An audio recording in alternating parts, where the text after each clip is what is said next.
Ah! He is awoken! He's more than that. Jeez. My monster! I'm risen. He is risen. It's time for High Rollers D&D. I'm your Dungeon Master, Mark Sherlock Humes. Join me this week. We have... We've got Rhiannon, Hello. we've got Kim, Hello. and on the other side of the table, Chew. we've got Trot and Katie. Oh, rare lack of Thomas Weird. Wombus. A lack of Tom. It is, I think, Tomless. happened once in I don't the remember. history of High Rollers, I think. I don't know, man. It's insane. It is feel very untethered. strange. Yeah. He's not feeling very well. Poor boy. Poor little boy. Poor little lad. Bad. Saw that in the intro. So yeah, we'll do the Trot will sort it out. Okay. He'll sort it out. Yeah, he's poor Tommy Wombus. He's not Yeah. feeling very well. So well wishes for poor Tommy. I might him get loads of wells. I might get texts from him at certain points. He is watching. Strategies. He's watching from home. But yes, a couple of announcements before we jump into today's episode. You're going to be hearing about these things for quite some time. You're going to be hearing about these things for quite some time, so I'm going to tell you about them again. MCM Comic Con! Yeah. Officially now, we are very pleased to announce that we'll be returning to London's MCM Comic Con on Saturday, the 25th of October. London. We'll be doing We'll be doing an official meet and greet signing, which is from 11 a.m. to 2 p.m. on the Saturday. We will be taking a 15-minute break in the middle of it, but pretty much that's the time period. 15. So it's a short break, but 11 till 2. So if you get there and queue up, We'll be there 15 minutes later. Yeah, I'll be right. Yeah. And then also we'll be doing a live show on the center stage, which is in the Comic Con itself at 4 p.m. And that might have some special guests and a little special announcement as well. I wonder what that could be. A very special announcement, in fact. So that is happening at 4 p.m. on the center stage at London Comic Con. You do not need an extra ticket for either the meet or greet or the live show, just a weekend or Saturday ticket for Comic Con itself, which means you get to go and check out all the rest of Comic Con. Go to the Artist's Alley. It's one of my favorite things to do. Go buy some lovely original art from actual artists. The best. Buy some dice. And there's normally a lot of TTRPG stuff and board game stuff and video games and all sorts of fun stuff. Go see all the cosplayers. Yeah. Lots of fun things to do. But so that is all you need. You only need the ticket to the con itself, either a weekend or Saturday ticket. We will be there on Saturday. Also, to mention that going live tomorrow from 3 p.m. that you will be able to reserve seats for the live show on the center stage. Tomorrow? Yes?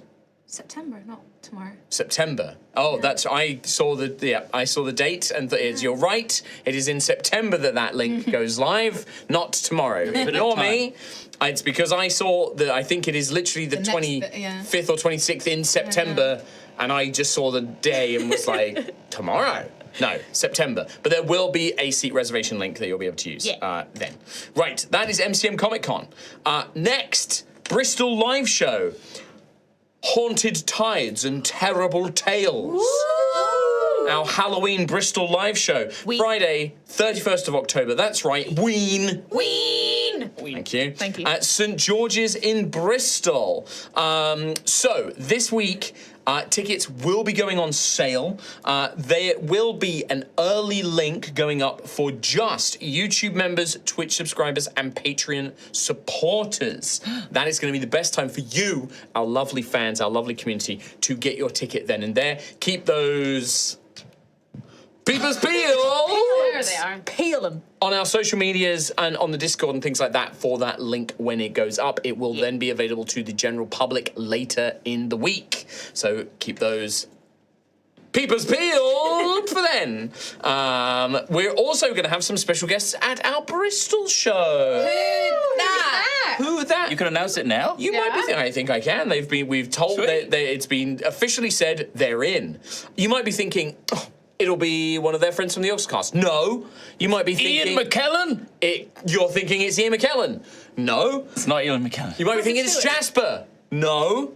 In fact, you would never have guessed them in a million years. Can I guess? Yes. Is it Long's John's? It is, in fact. folk Hell yeah. musicians, the Longest Johns. Now, if you don't know the Longest Johns, they are folk musicians who specialise in sea shanties. A few of them have done things like along with the Jingle Jam, which is how we've gotten to know them. They are lovely chaps. Super nice. Super lovely and quite popular in the old folk music scene. And they do a lovely job, and we're going to make sure that they have a lovely time and are integrated into the theme of the adventures as well. But yeah, we'll be joined by Very the exciting. Longest John, so you get to have that as well. So it'll be a perfect time to come down in your spooky attire Yes, and please. sing along to some sea shanties Woohoo. as our Halloween live show, Haunted Tides and Terrible Tales. Can you imagine, right? I know some people are wanting to do amazing Halloween outfits, but what if everyone did the bedsheet eye holes? The whole audience The is there. whole audience. Yes. They're all just little ghosts. Yeah. A whole audience of ghosts. Yeah, white sheets, like maybe, I don't know. Is that still done today? What's wrong with white sheets? With eye holes? The hats are the problem, right? That's true. As long as it's a very rounded head. Yeah, It has to be a very Bedsheet. rounded head. The classic. The classic Halloween ghosts, costume. classic Halloween ghosts. What if everyone just came in a spooky skeleton mask? That's lame. That's lame. Better bedsheet Do an ghosts. awesome outfit that, just Okay. go to town. Go to town. That's what we do want. We want a nice spooky, perhaps a spooky pirate or a spooky Althean ghost, character. an Althean character. All Percy's. All Percy. To be honest, Percy's the default, right? True. You just get yourself a black hood and a skull face. Percy. How many Percys can we get in one How place? many Percys can we get? That is what I want Yes. to know. So many Percys. So many Percys. I want Bristol to think that a cult is happening. Yes. A nice cult. A nice cult, nice a good A spooky very cult. respectful. A satanic cult. Yeah. A good old Good old satanic satanic cult. That's what we want. Summoning demons and shit. Yeah. That's what we want to see. But yes, that is Ween in Bristol at St Ween. George's. Tickets this week. Keep those peepers peeled. There's a little peeper. A little Oh, peeper. it's a little Little peep. peep. There's only a small peeper. A mini peep. Also, a very quick reminder that we have our Discworld live. It's live shows all the way down. All the way down, baby. All the way down, baby. Quick reminder about the Discworld live show. We will talk about that more in the future as well. It's happening in London on Friday, the 28th of November. It's another big live show. We've got Andy from Oxventure GMing it. I'm going to be playing as we play through the Discworld TTRPG. Thanks to Modifius and AEG. That is all in partnership, so go and check that out. I believe tickets are available now. yeah. Go and check that out. Also, if you live near London and fancy pop along to World's Lair this week, that's a fantasy event happening on the South Bank. I will be there with our good pal Jasper Cartwright on Thursday the 28th. That's literally this coming Thursday. I'm doing a panel during the day and a live show in the evening for the Rotating Heroes podcast. You can also, I was given some codes that will give you a big old discount for you to use. Love a discount. They're very simple. So if you're unsure about going, you can use World's Lair, just all in caps, one word, for a dawn or dusk single session ticket, or full day for the all day ticket. And I believe they are quite heavily discounted to encourage people to come along. So if you're sort of on the fence and you were like, oh, maybe, why not use that I think code he's and pop also along? running a competition at the moment. Where He you is can running a go- competition. Go check out Jasper's socials. Yes. Check out Jasper's socials. But if you'd like to pop along, I will be there on the Thursday. It'll be a lovely time. Merch, there's a bunch of new merch. Merch. We talk about it a lot. You got the Harpscore collab. We got the new merch on the store. We got the bags. We got the t-shirts. It's a great way to support us. You can And get get yourself some something lovely nice. wooden accessories. Kim. We'll talk more. About No. it. We'll do that again in the Oh. next episode. Just on this Harpscore stuff, James from Harpscore checked in with me this week to say he apologizes. There was a little error on the website last week, so some of your orders may not have gone through. You would have known. You'll have known if it didn't. If that's the case, he's fixed the error, so everything is available to order. Once again, it should be a smooth experience to get your dice towers, your coasters, your chronicler. your D20 lamp. It's all Your cronkler. there. Cronklers. I love my Cronkler. It's my favourite thing. My favourite Pokemon, Cronkler. Cronkler! But yeah, enjoy. Stommy ache. Sorry, that's very much an in-joke. But with that is it for the announcements. I know it's a lot of live shows. We got a lot of stuff coming up. Keep those Peepers peeled. We got a lot more stuff coming up over the next couple of months. There's going to be a lot of sponsored one-shots. There's a lot of stuff coming. Oh, yeah. So, a lot of live shows. We're very busy bees at the But moment. hey, if you want to see us and the Longest Johns all in one go, Live show. sure you can. Ween! Come along to the ween. Right, with that, let's jump into the intro and get today's episode rolling. Air conditioner, please! Can't hear it.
Why is he so good at that? Welcome back to Altheya, the Dragon Empire. Our heroes concluded their investigations in the village of Netting-on-Sea after discovering it had housed a cult of the embered goddess Ojanya, who had attempted to work with the twisted champion Agamox the Doomclaw.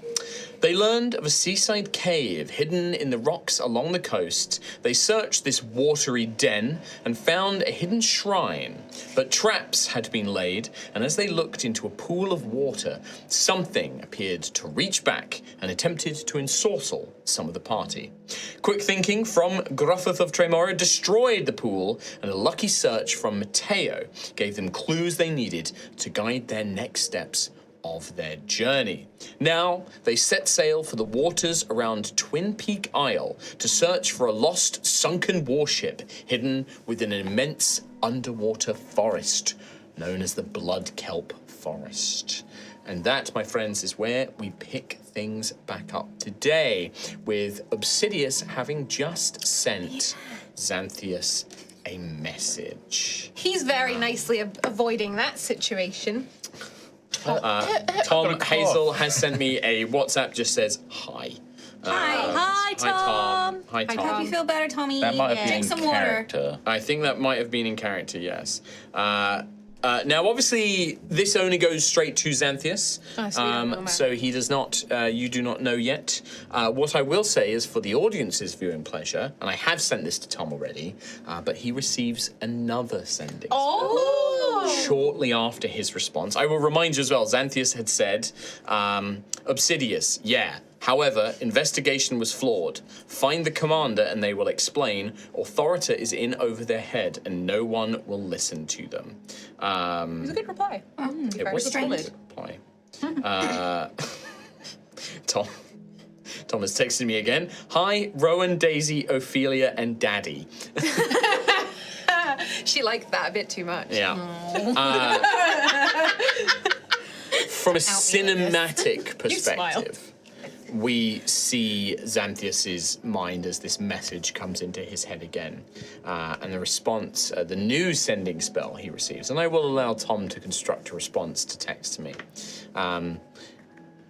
For both our sake, I hope you are right. This authoriter seems a stubborn dog. Shall seek this commander for answers. Pray I find them satisfactory. Are we saying pray like P-R-A-Y or P-R-E-Y? Oh, that is certainly Little the column A, spelling little is column B. the spelling is not conferred as part of the spell. However, so perhaps we see Xanthius go a bit quiet as he receives this message. But yeah, the rest of you have sailed. If you didn't take a long rest, make sure that you do, because this journey does take at least a day and a bit over the sea. Make sure that you have had that long rest. Swap out any spells as well that you would like to swap out, those of you who are capable, which I believe is just gruff. As you have been traveling aboard the Sunkist with Sir Joran and Mateo towards a place called Twin Peak Isle.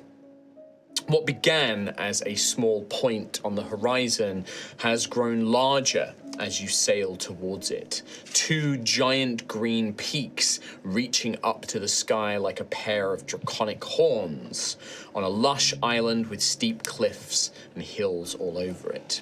A crescent moon-shaped bay is cut away into the bulk of the landmass, and you can see small figures of ships far off sailing on the other side of the island, avoiding the direction you are approaching entirely.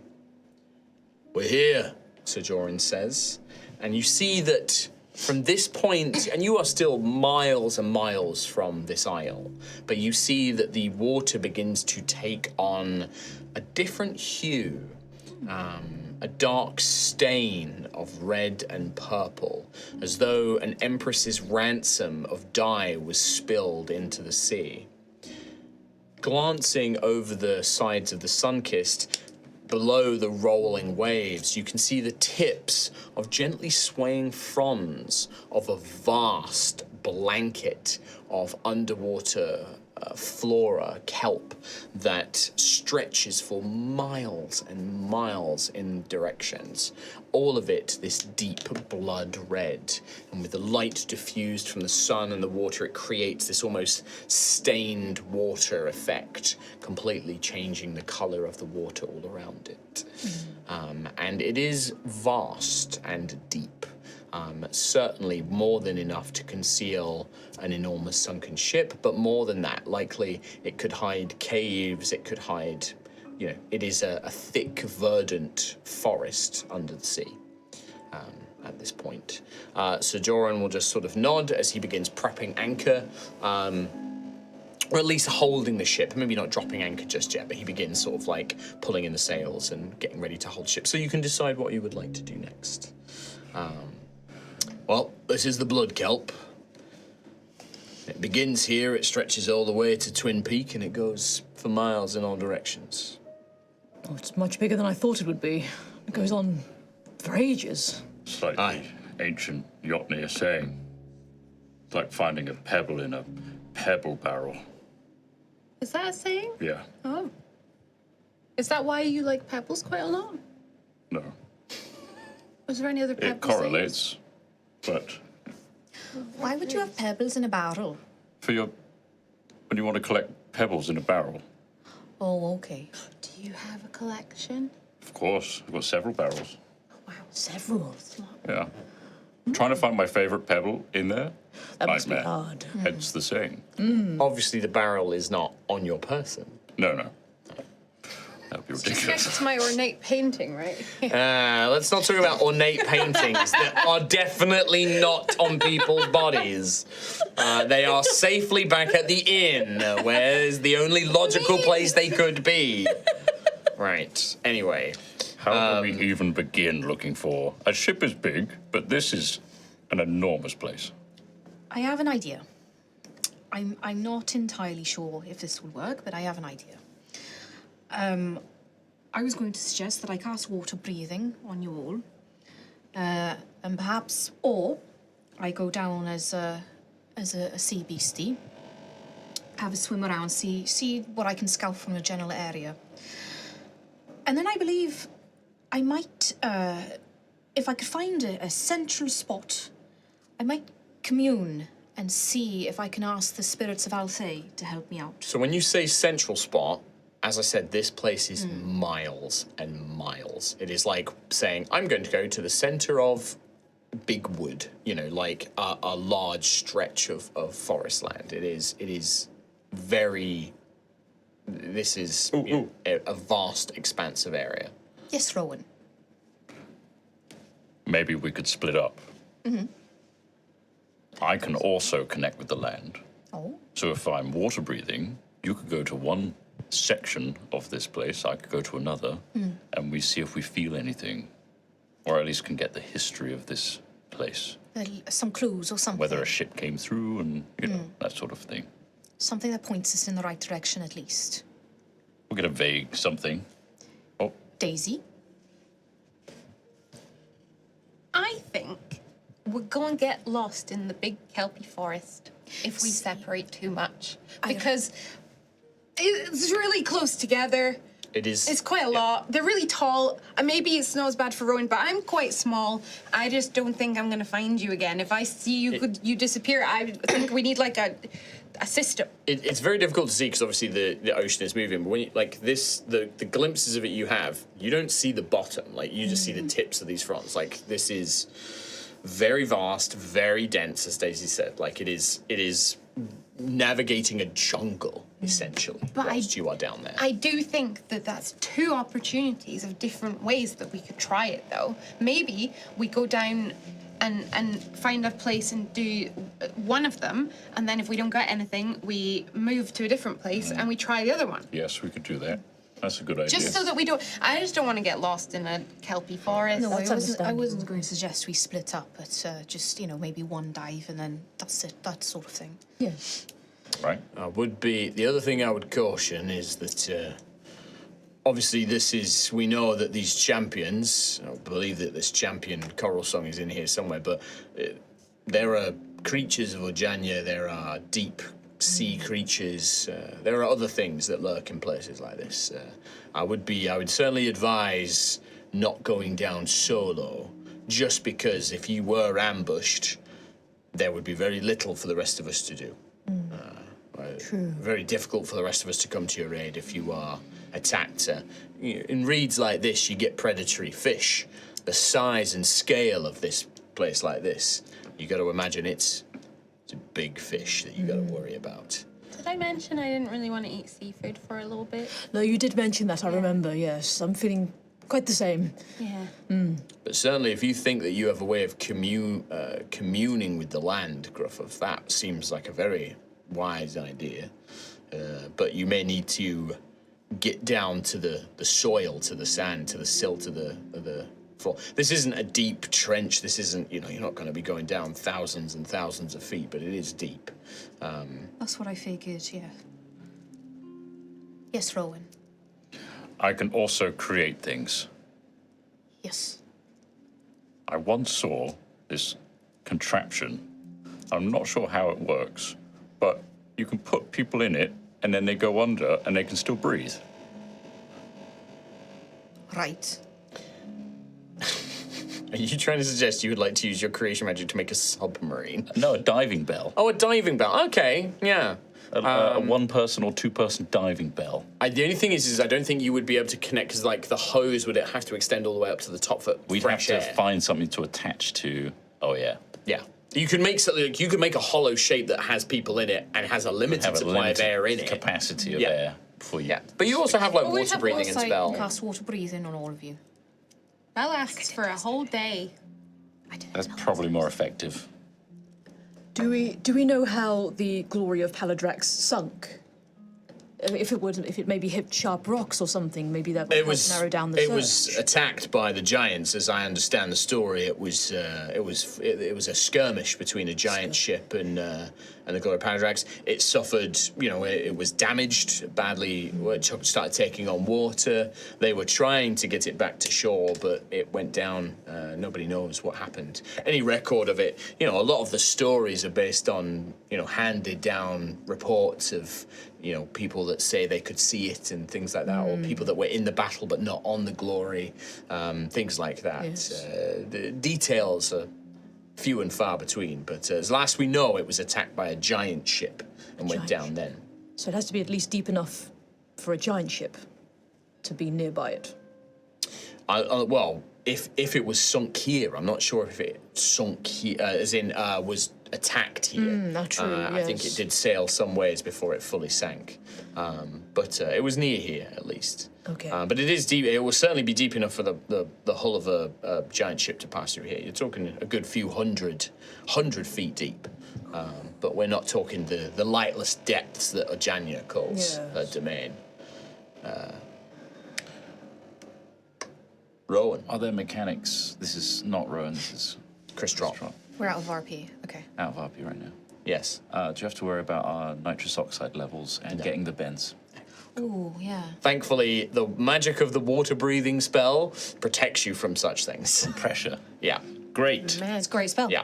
It's magic. Third level spell, it's great. It's why you can go to very deep parts of the sea with the water-breathing spell on, although you might take cold damage Okay. Okay.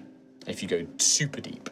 Good to know. But yes, we're not going to worry about nitrous oxide or the bends or crushing. Yeah, crushing. If you go deep enough, yeah, crushing and cold would be the two biggest threats. But the magic kind of protects your like inner organs and systems and things like that. yeah. Not only does it help you breathe water, it Bubbling helps you adapt nitrous to. oxide in your blood.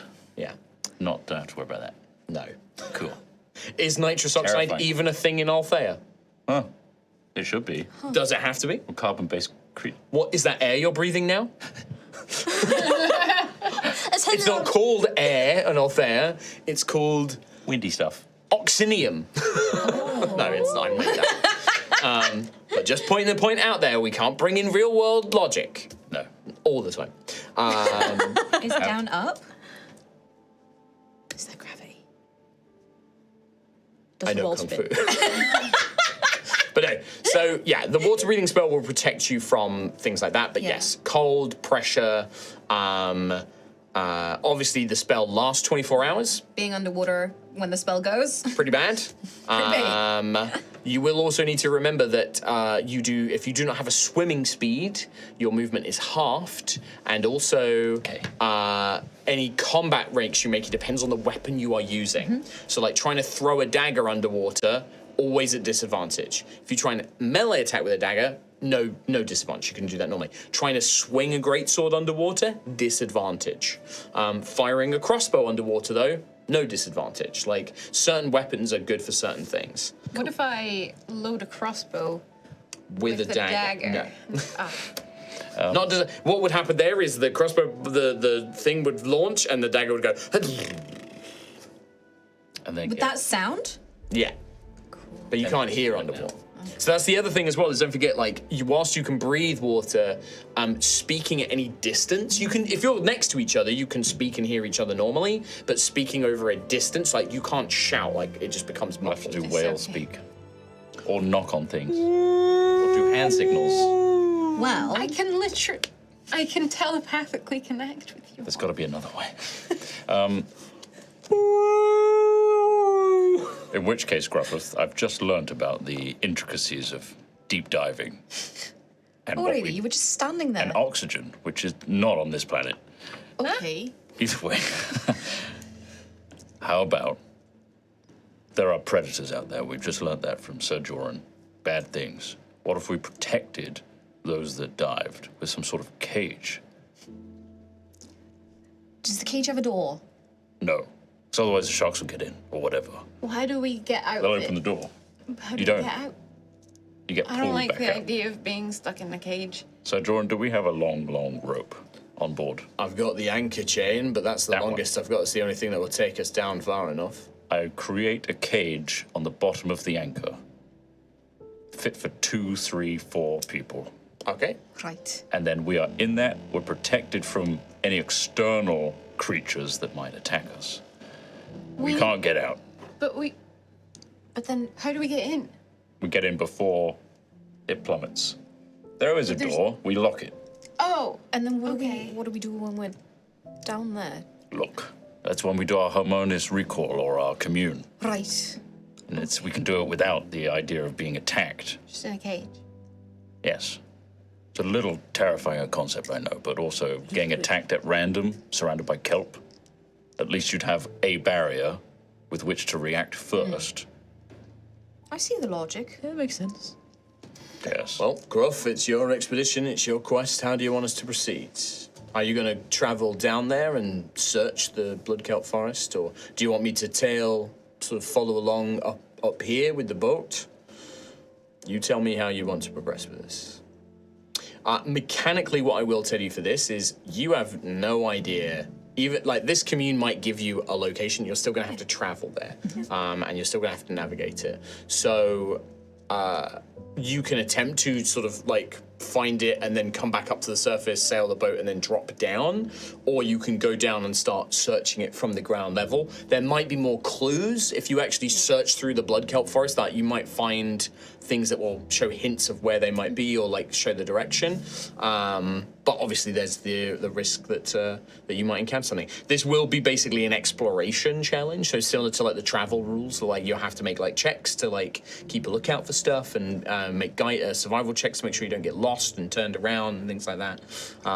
So yeah, my intention wasn't to just like cast it now immediately. I had this idea that maybe we'd get a bit more in, because I imagine we're just on the edge of it as well. Yeah, so you are. You're like right on the edge. A bit more in. So when I said like in the center of it, I meant more like surrounded by it. Yeah. Not just on the edge of Kelp it. in all directions. Yeah, kelp as far as the eye can see. Sorry. I hate myself. My God. And then, yeah, the idea of, like, casting water breathing, and then somehow we all go down, and then, yeah, I just had this idea that Gruff would cast it, like, having a quick look around, like you say, see if there's any other clues, and at least cast one version of the spell to get an initial ping, as it were. Yeah, what's can you read out? Is it Commune with Nature you want to cast? I've got Commune with Nature. Yeah, do you want to read that out and let's just see the So- effects and ranges and stuff like that? Instantaneous. Casting time is 1 minute. You commune with nature spirits and gain knowledge of the surrounding area. In the outdoors, the spell gives you knowledge of the area within 3 miles of you. In caves and other natural underground settings, the radius is 300 feet. The spell doesn't function when nature has been replaced by constructions such as castles and settlements. Choose 3 of the following facts. You learn them as they pertain to this spell's area. Location of settlements, location of portals to other planes of existence, location of one challenge rating 10 plus creature, DM's choice, that is celestial and elemental, a fae, an undead, or a fiend. The most prevalent kind of plant, not kelp, mineral or beast, you can choose which. Locations of bodies of water.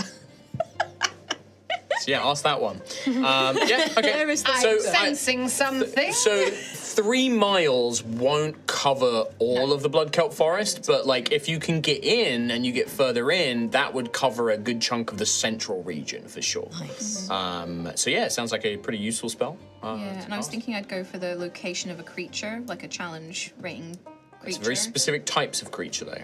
Yeah, well, it doesn't say you have to choose one of those types, it's just all those. It had to be one of those categories. Yeah. I'm saying if it doesn't fall into one of those Yeah. categories, if Coralsong is not one of those creatures, she won't ping on it. Doesn't mean there won't be other creatures of matching those types down there. But Should have found out what Doom, Hammery Lad, Doomclaw. Doomclaw, Come on. Doomhammer Man. what type he was. Probably a aberration. Too late now. Dead. Something you could have investigated. Could have. but Coulda, woulda, shoulda. yeah. All right.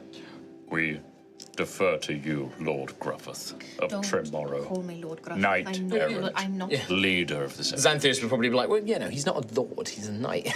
You're the Lord, sorry, Yes. Xanthius. No, well, He's the lordling here. You've been very quiet. Usually you have some sort of yeah, plan or- it's fine. It's fine. You look Just- a little pallid. No, just you see a bit seasick. Also Obsidious maybe sent me a message, but I responded.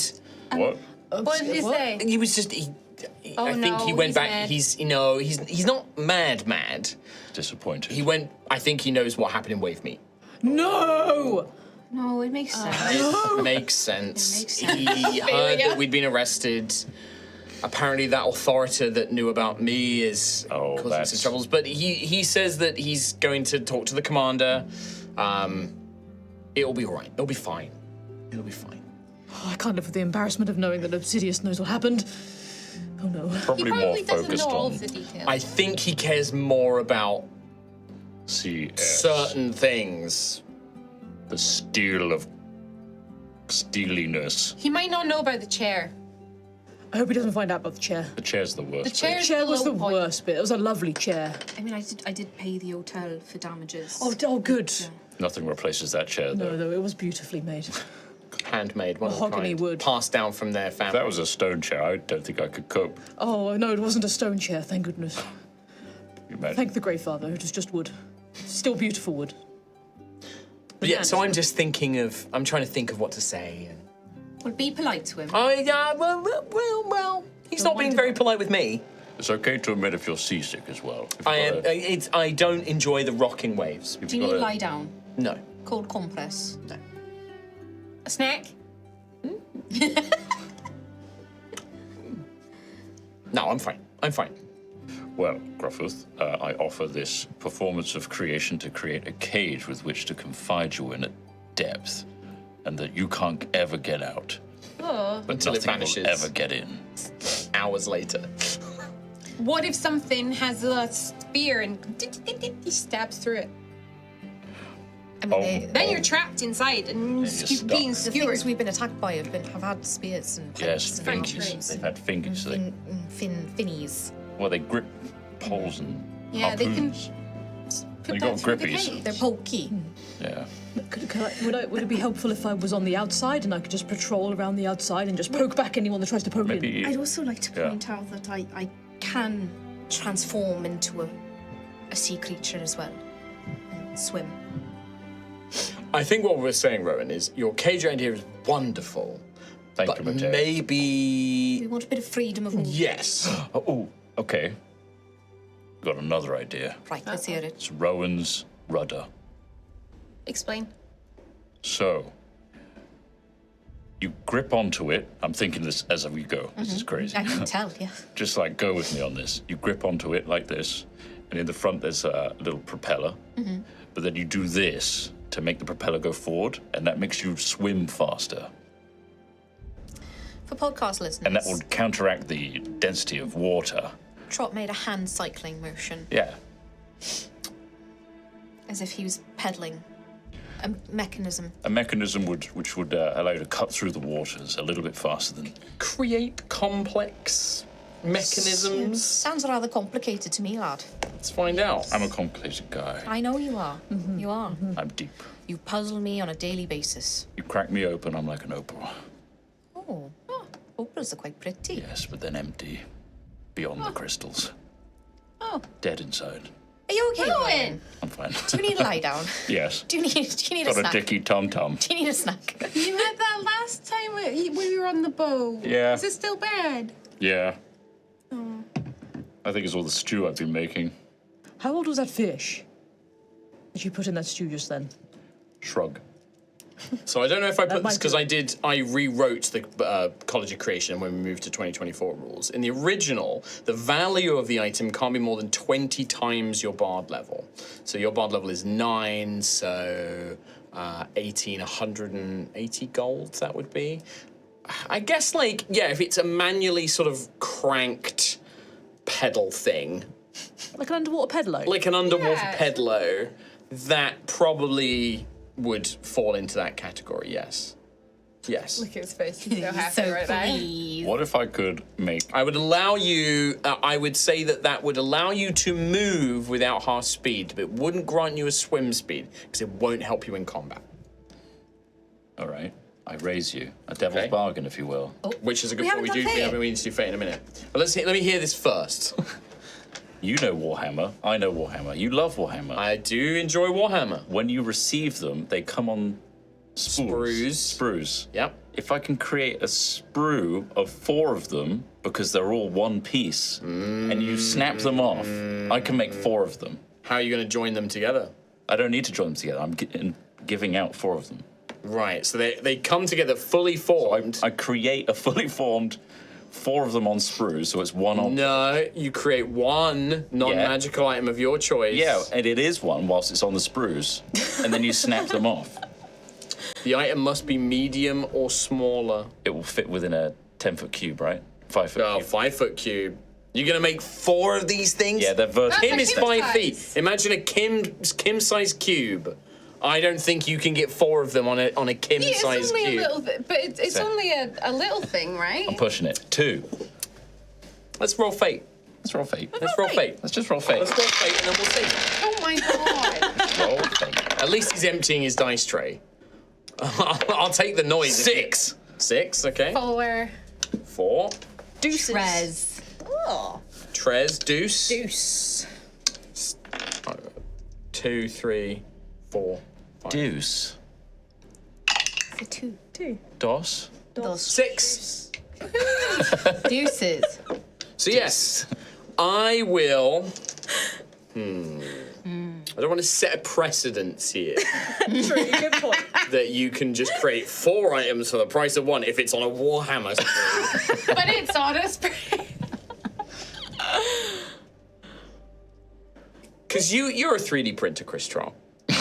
Right? I shit a lot. 3D printer. You can't. So you couldn't create a complex mechanism inside. Yeah, you fucking can, You mate. can. Not already pre-printed. You can. Can, mate. Well, there's this, like, That's actually one of the benefits of 3D printing is you can have hinges and built into the pieces Yes. before you assemble. Yeah, this is because of this the is layer that, by but layer 3D printing process. You can have gaps. He prints me a little fidget cube that He's I got will there. allow you to spend a fate to create 4 of these objects. Now, they don't last very long, right? They only last a few hours. They last roughly, off the top of my dome, I think it's your proficiency modifier, so it'll be 3 or 4 hours. May I request that they all have a charming squeak to them as we use them? they're not going to be perfectly created because I'm making 4 of them. So some will have some rubby bits, Amazing, yeah. I'd like a charming squeak. and that's travels underwater, by the way. So what I will say is, like I said, these will allow you to move at normal speed, but any combat scenario you would still have disadvantage. And also they're going to be like, you're going to have to use both hands to like power them anyway. It's really annoying. Can we have tethers on them?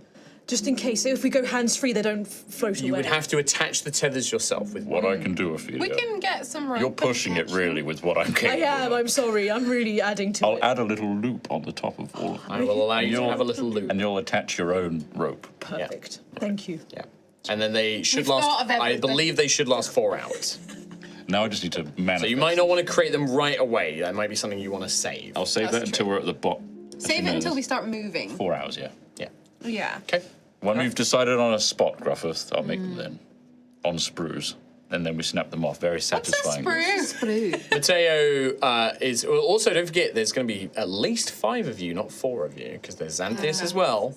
And this is assuming you don't take Sojourn and Mateo with you. well, I can turn into a sea beast. You're covered, and then some of us can move faster than others. Yes, I'm quite swift. So maybe the slowest Do you of have a us swimming speed? have one. Probably not, no. No, but it would still half Ophelia's normal movement, which is Yeah. already higher. wow. So I could you can dash. dash. But remember, that will but wear you I out don't quickly want, as yeah, well. so no, I'm probably better. Out of me. I'm so sorry.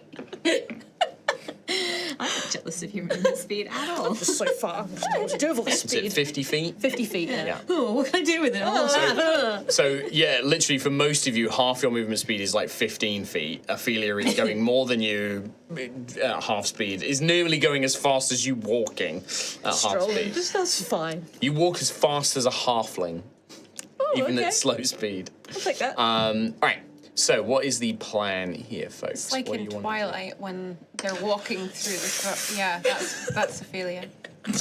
You know when they walk really fast Never and seen then it. you see it in slow motion?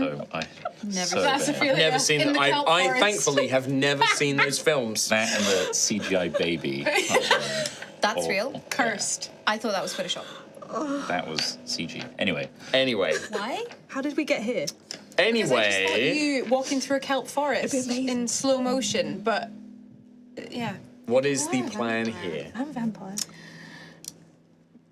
King Gruffith, what do you think? Sprues. Oh, king now. I'm no king, boy. Sprue thing. Sail a bit more in. Until we're surrounded by kelp. Okay. I will turn into a giant octopus. You guys, well, cast water breathing on everyone. We go down. Do the sprue thing. Rowan's rudders. Rowan's rudders. Yeah. Sorry. Have a look around. Commune with nature. Get attacked by something. Die. TPK. Go home. Okay, great. Watch Forbidden Door. All right. So with that, Sojourn will not lay anchor and will sort of get the sails out to sail a little bit more into the kelp forest, so you can then descend down from there. Obviously, as I said, this is going to be, you are going to sort of be going down into the thick of it at this point. This is not like walking into the tree line of a forest now. You are going to be descending straight down through the canopy of underwater flora. But you set sail a little bit, maybe traveling a little ways in. Sojourn will reach a point where he's like, Not sure I should go too much farther. I'm worried the anchor won't quite reach the ground, as it does get deeper from this point until we get close to Twin Peak Isle. And I can't imagine that they're going to be too close to civilization. So I daren't take the Sun-Kissed in any further. What do you want me and the boy to do? He points at Mateo. Anchor here. Keep watch. Daisy, your telepathic communications, how many people can you link it between? 5. Bye. Going to check again, because... No, 4. 5 is me. Yeah. 4 so- people. Yeah. Okay. Daisy plus But 4. it's, And is it there's a range on it, isn't there? within 1 mile. Okay, that won't work then. So, yeah, I can go out of range. If you walk out into the center of this blanket, you're probably going to be out of range. Yeah, so it's probably makes sense to keep all of us linked. Keep watch. There won't be any way to communicate with us, but if something attacks this ship, set sail and leave. No, I'll have to. Maybe head for the Twin Peaks. There's the village, the one that was attacked. That's the closest settlement. Head to there. It's on the other side of the isle from here, so you'll have to go around. But that's the closest settlement for days. If you need to get somewhere quickly, that's your best place to go. Mateo, Yes. do whatever Sir Jordan tells you to do. I'm not coming with you. You don't want me along? This is going to be a very tricky one, I think. This is the culmination of your quest. How will I be able to write your ballad and your song? Well, you wouldn't be able to do it if you were dead.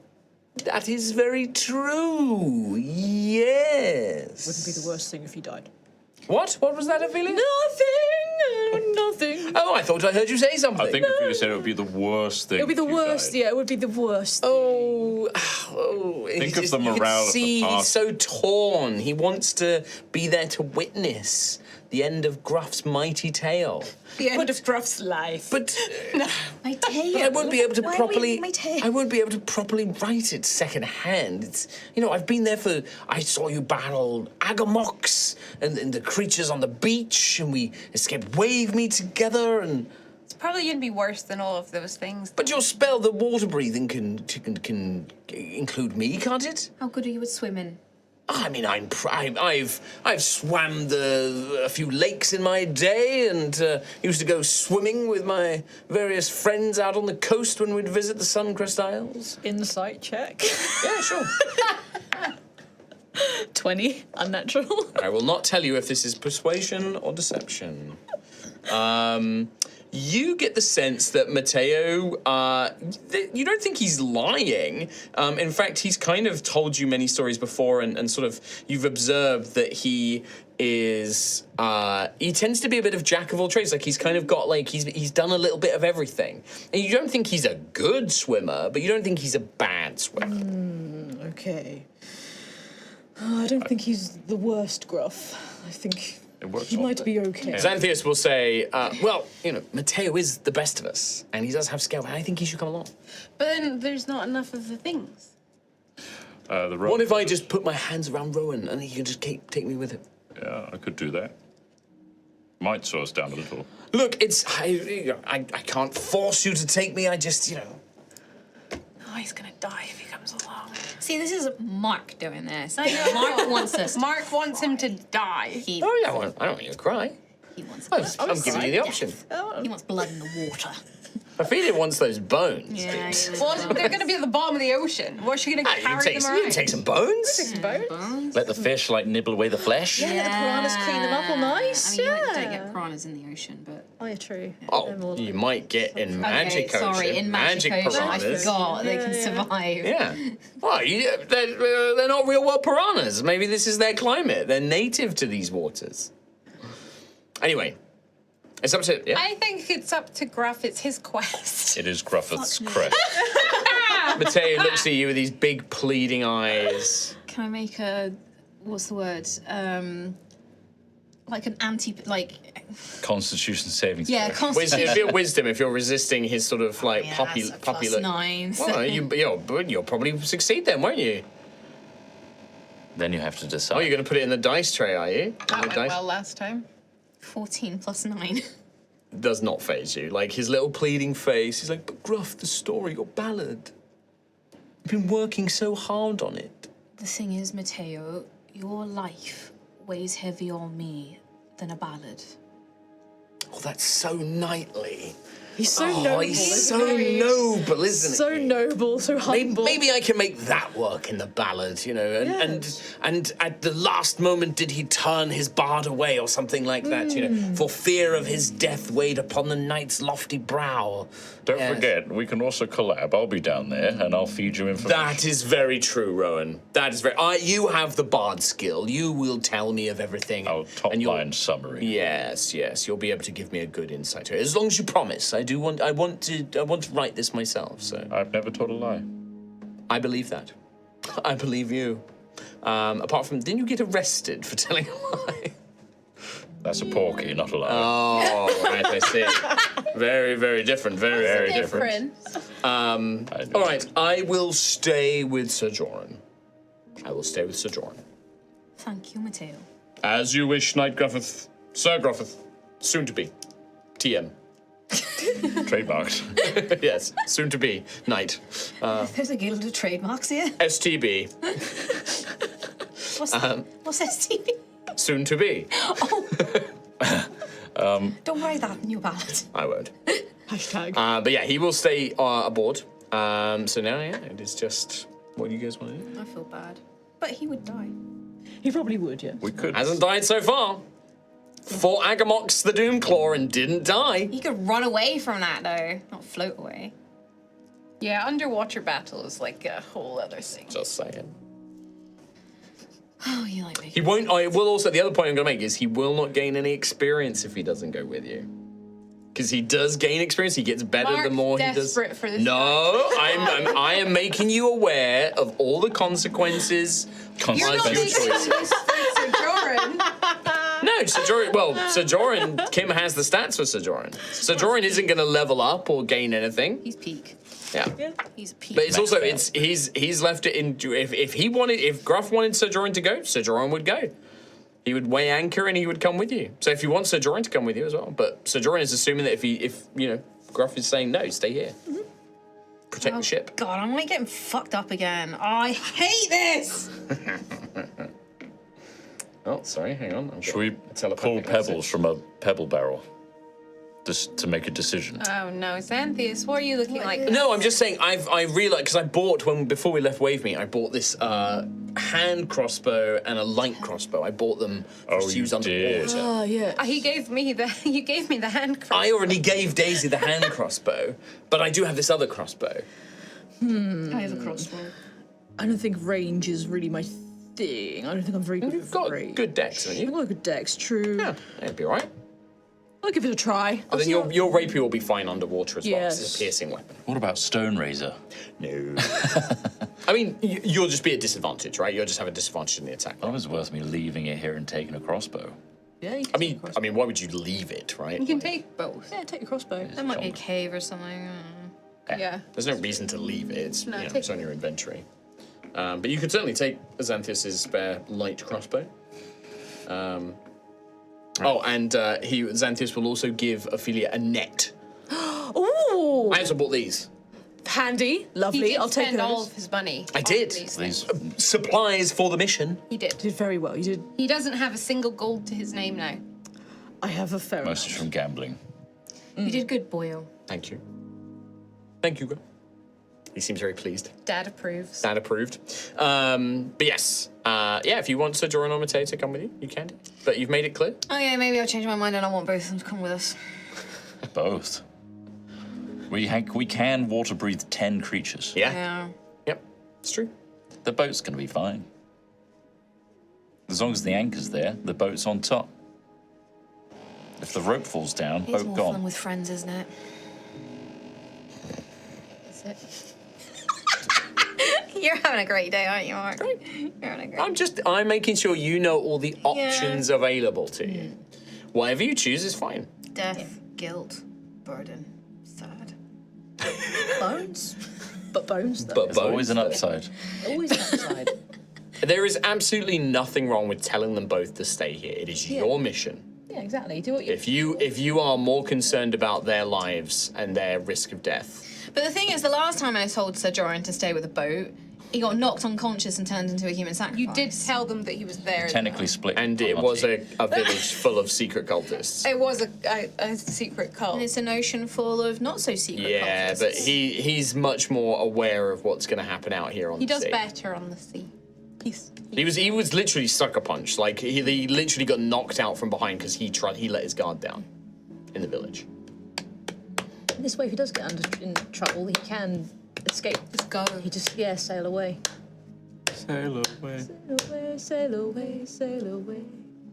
I will have them stay All right. on the ship. They will instructions nod their to- heads. Yep. Go to. If they're the attacked, they will sail settlement. towards the nearby village. And yeah, in that case, you grab whatever supplies you got. Any preparations you would like to make now is the time. I do have a signal gun that the commander gave me, so if the worst comes to the worst and we surface and we can't see you for some reason you've gone to the settlement, I would fire the signal. That seems like a good idea. So watch the skies I will do. if you leave. All right. Well, I'll only leave if absolutely necessary. Absolutely necessary. Right. Is everybody ready? We've got nets, we've got crossbows. Yes. Thank you, Xanthius. Yes, thank you. Oh, that's all right. I'll add that. I'm going to be... Fire is not going to be as effective down there, so... I do have a potion of water breathing, actually. I took it from the vault. I shall As a backup, give it... Yes, I was just thinking as a backup, maybe I give it to one of you. I think you should give it to Sir Joran or Matteo in case they need to come down. Because casting water breathing is going to do the same for all of us, right? Well, I defer to you, Sir Gruffith, They'll be King be of going Kings. to the island though. Right. I'm going to give this potion of water breathing to Xanthius. Okay. I will cast water breathing on everybody here, because I can cast it on up to 10 people. It lasts for 24 hours, so, I'd like to think that if something happened, well, maybe it will still last on Sir Joran and Matteo. Yes, Rowan. What I'm going to say is not going to contribute in any way. Now I really want to hear it. Does anyone else feel like a little baby when you get water breathing cast on you? What? What? Do you not get flashes back to the womb?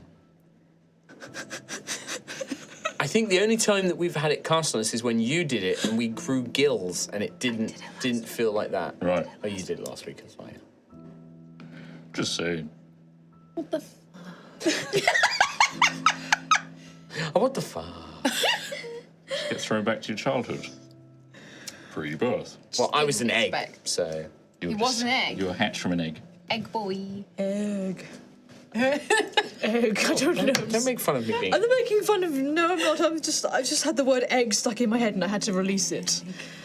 It's just sometimes when you get a word, you just have to let it out.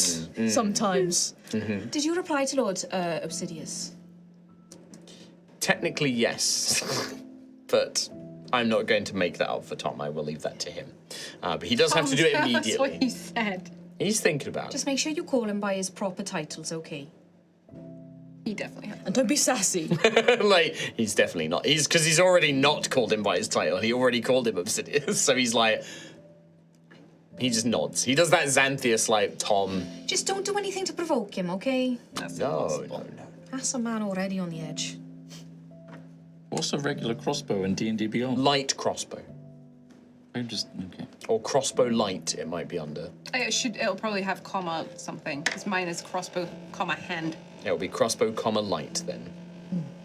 Mine is crossbow, heavy. Is that That's a different type of crossbow. Found it. a shitty one? It's it. a bigger one that does more damage. Sweet. A bigger one. It's also a martial weapon. I'll get you a better boat. A bigger Don't forget, our big emergency exit one. is the home of Hearthstone. The home of Hearthstone. So Legendary! My, Bran Bronzebeard! job done. we can all gather around my runestone of hearth and home There we go. and get out. Yes. Yes. That's a Worst good case idea. scenario. Oh, that's Yes, true. Yeah. comforting that is to very know, true. yes. It will take us back to Ashton's Rest, but then maybe we can send word with a spell or something. Yes. Sure, we can find somebody with a sending spell or a teleportation or something like that that can get us where we need to go. Gives me. Good plan. Right, is everybody ready? As I'll ever Daisy, be. do the telepathy. Oh, now? Well, we're going down underwater, aren't we? Is everyone ready? As I'll ever be. Are we, Do you say that we can talk to each other as long as we're close? If you're close, you can hear each other. Yeah, it's only if you get, so I would say, more than Yeah, sort of further 10, away. 15 feet away, you're like, just doesn't. I'd say So you probably keep it 10 for feet. bed. More than 10 feet away, you're not going to hear Might each other. keep it until we're down and we start traveling. I think we'll. 'Cause you I'll only keep need it to so we see can them travel to be able to because, activate it. Yeah, because it's timed. So I'll keep that ready when you're ready. when you want it, just do that. I'll tap your head. I'll know what you mean. In the meantime, Gruff has summoned Seren, and she's circling around everyone, blessing them with water breathing. And this time there are no gills, it's just sort of a protective layer of magic that seems to infuse you and almost creates like this kind of bubble of like layer of air around your skin, which helps you to breathe. You feel like, her wings just brushing against your cheek. Very nice. Love that. It's past. And then, yeah. Water breathing, and I'll cast it on Joran and Mateo as well, Might as well. just in case they need Sure. it. Yeah. No harm. And then, all right. So you're going to cast your. As a spell? point as well, you will need to include Seren in the spell if your familiar is coming with you. okay. Because they are a creature now, they're a living creature, so they will have to... so unless you want to leave Seren up on the boat as well, then Seren will need to have water breathing as well. I mean, she's cormorant, an ice diver. There's a big difference between, like, holding your breath for a long time as you dive for fish and You don't literally know being what I underwater said, for and then several you get out. hours. They're trained. No, yeah, no. Do it. But just as a point, like, for any spells that target, like, creatures, Yeah. Seren is a living creature now. They are not just a spirit of energy. They need things like water breathing and, even, like, they don't need food and things like that, but they do still need, like, breathing and things like that. All right. So do you sort of just step off the boat and sort of let gravity do its work, or are you going to help weigh yourselves down to sink faster? Are you going to swim down? What is the plan? I will begin my performance of creation to create. You wanna do that now? Rowan's rudder pack of 4. Okay. So you kind of create that on the deck. I get my Multi-pack, sostenuto not out. to be sold separately. No, that's engraved on all the sides. I get sostenuto out. Yep. And I begin playing, and a beam comes out of the end. And it starts. 3D print. That's amazing. But rapid. the notes I'm playing are coordinates Yeah. of where the beam should go. Right. Perfect. Sounds like an inkjet print. And you see almost like being made of this lightweight, almost looks like stone, this grey stone, but it's lightweight like wood.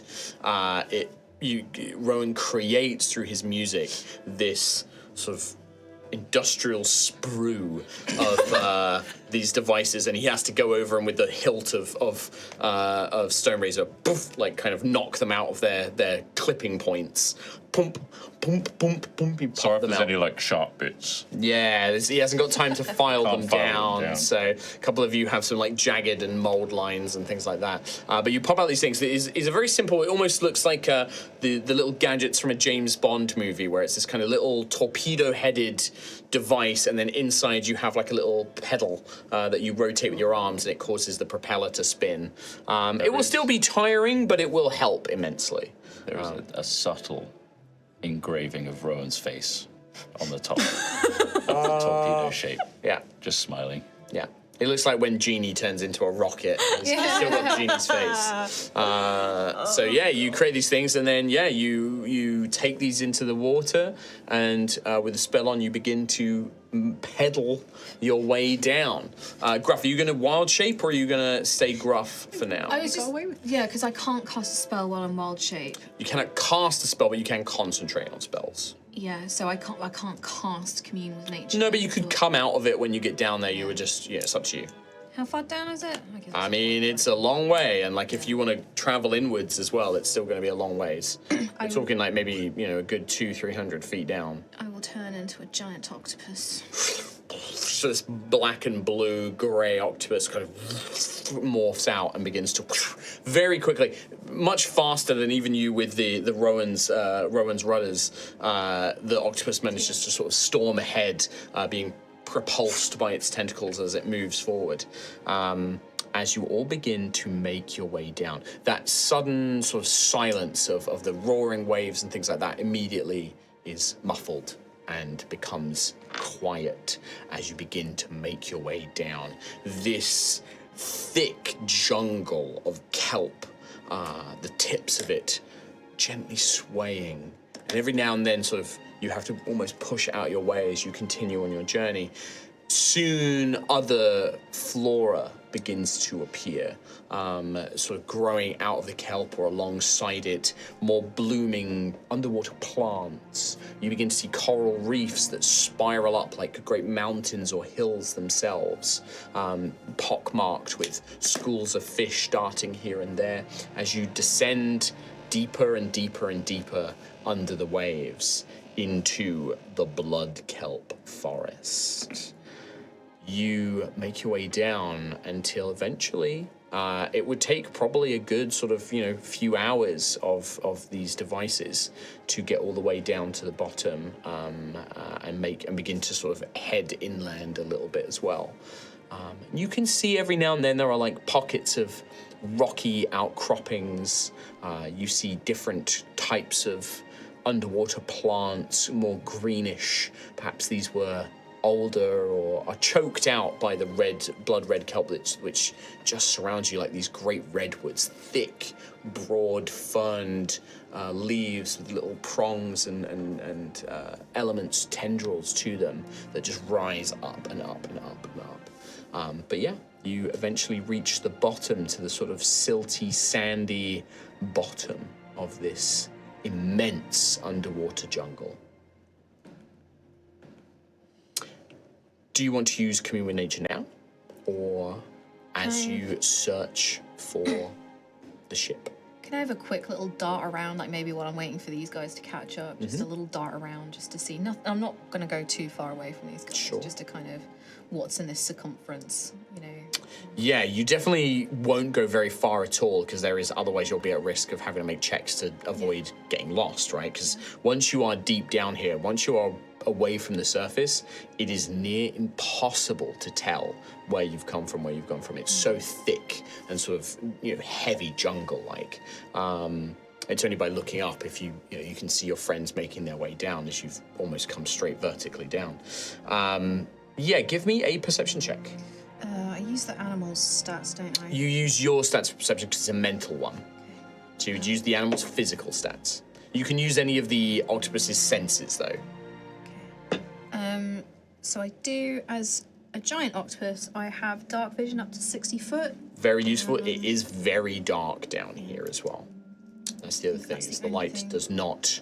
it is not making its way down here. I would say you are basically always counted as being in dim light, but after about 10, 15, 20 feet, it just fades away to nothing. Like, you can't see further than that down here. Unnatural 20. Unnatural 20. Looking around this initial area, you would see, twisted rock formations, coral, beds of coral, a few plants here and there, but you don't see anything immediate in this still very early section, the outer rim of this Bloodkelp Forest, really. You're still quite far from the sort of inner section of it. But yeah, nothing immediately jumps out. No hidden dangers or anything unusual at this point. I would, with my little tentacles, when the others arrive, kind of point a bit further inland. Not inland, I guess, like... Towards the isle, basically. Yeah. That's like a good thing, that you knew that you were facing that direction, and that's towards the center of the Bloodkelp Forest. As you go that direction, it would be north from the direction you came from. So you're heading that sort of direction. Yeah, and just... But you don't see it. You can't see it from down here. You just know it's roughly in that direction. Just sort of gesture that way. And kind of do that, like... You know that thing when animals do, where they like go ahead a little bit, Look around. come back a little bit, go forward a little bit. Sure. So at this point, we're now entering basically an exploration challenge. So what I need is one of you will be the guide, and will be making a survival check to keep the party on track and not to get lost.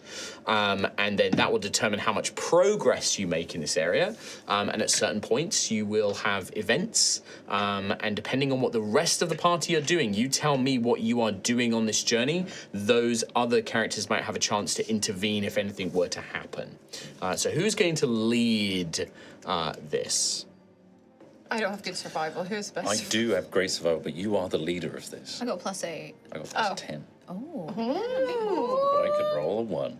So I think Gruff should lead. Yeah, because I'm just You thinking are in leader. terms of like how this is unfolding. Like, Yeah, Gruff, you're- it sounds you're like Gruff leading is at the way. front. like I'm so. like, I need to make a survival check. Forward, Rowan. You're literally ahead mean, as a squid. I think that like there is an element there of like you've traveled with Rowan. You know Rowan is a seasoned traveler and has helped guide you through woods and on trails before. There is nothing. It is okay to use a bit of meta knowledge and be like, Rowan is the best person for this job. I, as leader, want you to do this, right? That's very in keeping with being a leader. And you've seen enough of Rowan's skills to know that. You guys, I don't ever have a problem with you guys going like, who's the best at athletics? Oh, it's Ophelia. Oh, it's so-and-so. You guys know each other's skills and abilities by now. Like, that's fine. Gonna activate telepathy, and it's 8 hours. You've got 8 one in hours. your head. Oh la la. Oh, it's the best one we've had. Is that all of I us? will. No, one person needs left out, as always. Well, it's you plus 4 oh, people, no, right? it is now, because Yeah, it's gone 'cause up it's by gone one. up. So, yeah, So it's everyone. So Xanthias, yeah, everyone. Yeah. As long as you don't have any NPCs with you. No, That's the everyone is in the group call. Sweet. Awesome. Okay. So Gruff, do you still want to do the survival rolls? Or do you want to nominate, do you want to encourage Rowan to do it now that you can speak? I think it was more the metagaming of like Gruff knowing that a survival check is needed. Like, Yeah. That's totally fine. Yeah. Like, if you think that, like, this is, like I said, you guys know each other's skills and abilities. Rowan Boyle. Hello. What do you think of the way forward? I want to keep heading in a northerly direction. Sounds very smart. I think keeping our bearings is the most important thing right now, because it's so easy to get lost in this kelpie forest. But I can scout ahead if you like. Well, that would be perfect if you could, because you are. Furiously pedals. I've got this, Gruffith. Podcast listeners, Trot is violently pedaling with his upper body. My arms. It's like that gym equipment. I just Yeah. love that this is gonna look so stupid, but he feels like I'm a It's badass. all right. They're going to vanish in a few hours. No, but it's just like this badass mission, and then And just- violently pedaling with your own. There is a squeak to them. Yes. Oh, the little Underwater, so I propeller. can hear it.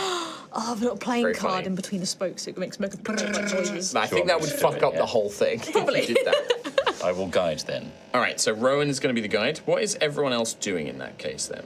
Looking. So, just trying to keep a sense out for a sense of danger. Yeah, I think probably Looking for sharks. Listening for songs. Okay. Can I try and keep like a? I don't know. Like I kind of want to. Yeah, I mean, look at your skills. Use- If you want to, you can do whatever you want. I kind of want to see if Nim, like, occasionally take like a mental picture of the way that we're going, and in case we somehow double round on ourselves. So the problem with that is if you come across any landmarks, that'll be useful. Yeah. But a lot of this, you are just seeing just curtains of this kelp. Yeah. And it's if there's we not were to much come to across distinguish it. anything If you come across any anything landmarks, distinctive, yeah, like Nim then would be I able can to be help like, you with that. oh, there's a giant rock on the seafloor Sure. there. We've passed that before. Yeah. We're going round in circles. Yeah, Nim, like that kind of Nim will keep track of that thing. stuff anyway, because that's what Nim does. Nim was a scout in the Yeah. army. So, Nim is already, they are keeping an idea of, that. It's Yeah. just, they need those landmarks to be able to form that mental Yeah. map of it, basically. But also, keep in mind, if one of you wanted to, I want to move a bit ahead and move more quietly. So like Rowan is keeping like you on track, but you want to have somebody move up ahead as a bit of a scout and actually stealth ahead to see if there's anything dangerous. Or if like Gruff, it sounds like you're going to be more of a lookout and you're like literally making sure you're not being ambushed by something. I could stealth ahead. It's up to you guys. It's up to you guys what I'm you not want to as do. fast, but Or I if could you want to, feel like, quiet. Ophelia could, if you wanted to try and use athletics to, like, clear a path to make it easier for somebody else to do something, Yeah. you could do that as well. Like, don't just feel like, I guess I'm just going to keep a lookout. Like, you can do other things, and I will find a way to make it useful. But Gruff, it sounds like, is being sort of more of a lookout and perception-y. Could I, like, occasionally use my rapier to cut off a frond of the kelp and let it float up so, like, Sajora and Mateo can see, like, a rough trail of where we're going Sure. as we go along? Just occasionally let one go. Yeah. Just leave them breadcrumb. Little Yeah. breadcrumb trail. Yeah. Yeah, I'll stealth ahead slightly. So rather than giving anybody an immediate help to this effect, you are basically helping Sojourn and Mateo should they try and find you Yeah. later. So you're basically giving them like help action, but for later. Yeah. So I guess I'll communicate with Rowan. If he tells me what direction to go, I can scout ahead slightly. Perfect. For danger. Perfect. Alrighty. So, Daisy, you sort of move ahead, kind of keeping close proximity to Rowan, but making sure you're out of the obvious, because they're making a lot of noise and movement, and you are much more quietly, kind of just gently going along and keeping, smaller and kind of weaving around to the outside, just making sure that if there is anything, you'll be the first to see it, and you can maybe get some advance warning on it. Gruff, you're eagerly keeping an eye out for any sort of sign of an ambush or anything like that. Ophelia, every now and then, just cutting this thing and watching it sort of begin to gently float towards the surface. I would like Rowan to please make a survival check. This is a very difficult terrain because it is both magical and unnatural. So this is a pretty substantial DC, but not anything unbeatable, basically. So, Well, I intend to roll a natural 20. okay, I love to see it. I might fate. Yeah. It sounds important. Getting lost in this kelp would suck. I will fate. All right, 1 point of fate spent. 29. 29. Yeah, big boy. I'm a big boy. 29. I'm ruddering so hard. RN. So that is an extra success because it's 5 above the DC. I'm going to tell you what the DC is, but it is 5 above it, which means you make basically 3 progress towards finding your destination, right? And also, at any point, if you want to do your commune and stuff, that may help. I was with gonna this maybe as well. do this first check, and then Sure, yeah. So, with Rowan's help, you expend, it would be, you would expend 1 hour plus the hour it took you to get to this point. So you've spent about 2 hours since you left the ship. So 1 hour of your telepathy is gone, but 2 hours of the rudders have gone. You are traveling along for about this hour, and Rowan, you're kind of keeping everybody guided, just using these landmarks. You're pretty sure you're on the right track. You've not got turned around or anything like that. And you are leading the group towards something when Daisy, being a little bit ahead, could you make a stealth roll for me, just to see if you are spotted by any potential threat that may be up ahead? Unnatural 20. Unnatural 20, perfect. So as they are making their way ahead, Daisy, you're moving a little bit ahead of the group, kind of keeping ahead, trying to keep your eyes out. When you realize, as you move forwards, Rowan has led you in deeper, and you can feel you're going deeper as well. You're not just kind of going forwards, like the ground is going lower and lower elevation. Daisy, you watch as this giant purple sea urchin sort of bobs along. And you can see, looking back, actually, there's quite a few of them behind you now, And actually, these urchins are sort of hidden amongst all the kelp, some of them in the sand, some of them floating up amongst the kelp above you. And you're sort of looking at it like, oh, it's quite pretty. It's got this very unusual pattern on it, almost like a kind of mixture of blowfish and sea urchin combined. And then you watch as a small, sort of dolphin-like creature sort of swims past, and it just gets a little too close as you watch as this sea urchin explodes its spines outwards, and it thuds into this like dolphin-like creature, and it kind of spasms for a moment, and then its eyes begin to go bloody and red, and it dies. And it begins to float upwards as it's embedded with poison. It's only a small thing, obviously quite a weak creature, but you watch as this sea urchin mine effectively, and then you watch as the sea urchin sinks down to the ground, and as it hits the sand, you can see it beginning to sort of regrow those spines as it nestles in. But some sort of defense mechanism is triggered as this creature got too close to it, and you realize that not through Rowan's fault, but you have just arrived in an area where these creatures, this is their habitat, and you are now in this section of the forest surrounded by these things, and looking around you can see they're everywhere, and you, because you passed on the test, you managed to kind of get word back to Gruff that this is the situation. Those purple sea urchin type things, don't touch them, they explode. Oh. They explode. They stab you with the pokey spine things, then it's just not good, so don't touch them. There's a lot of them all around us right now. So we need to avoid them entirely? Avoid them entirely. Okay, can we swim around, or do we have to go through? Yes, but you can't get close to them. If you get too close, that's when they defend themselves. They just killed a dolphin thing. I didn't like it. Okay, well, is there enough space for us to swim through? Would I be able to gauge if there's enough space for us to... So you can certainly attempt to, but you saw that there were dozens and dozens of these things, and you're not sure you spotted them all because they're sort of hidden amongst the kelp anyway. So what this will be is, for you guys to swim through, you can attempt to do so, and it would be perception checks from each of you individually to see if you, spot them before they get you. And then if you do potentially fail that perception check, it will potentially be a dexterity saving throw, or I would allow an athletics check, or rather than a perception check, I would say you can make an athletics check to just go, I'm going to swim really fast and just try and outswim these things, basically, before the spines hit me. So you can either make a perception check to try and sort of carefully make sure you're not hit by any of these things, or you just go, fuck it, and you just try and barrel your way through it. Well, I have a swim speed of 60. So you'd still be trying. It'd still be the same thing. The swim speed isn't really going to help you here. It's the sort of navigate, because you're also trying to avoid them as they swim into you and stuff like that. How far is this field, would you say? Like, how big You're already in it. But can we see the end of it? No, you don't know. I have no idea. Can we go Especially up and the over? dark vision. They're all above you as well. It's not just like on one level like this. They are, because remember, this is hundreds of feet tall, and Daisy looked up and they're above you as well. They're everywhere.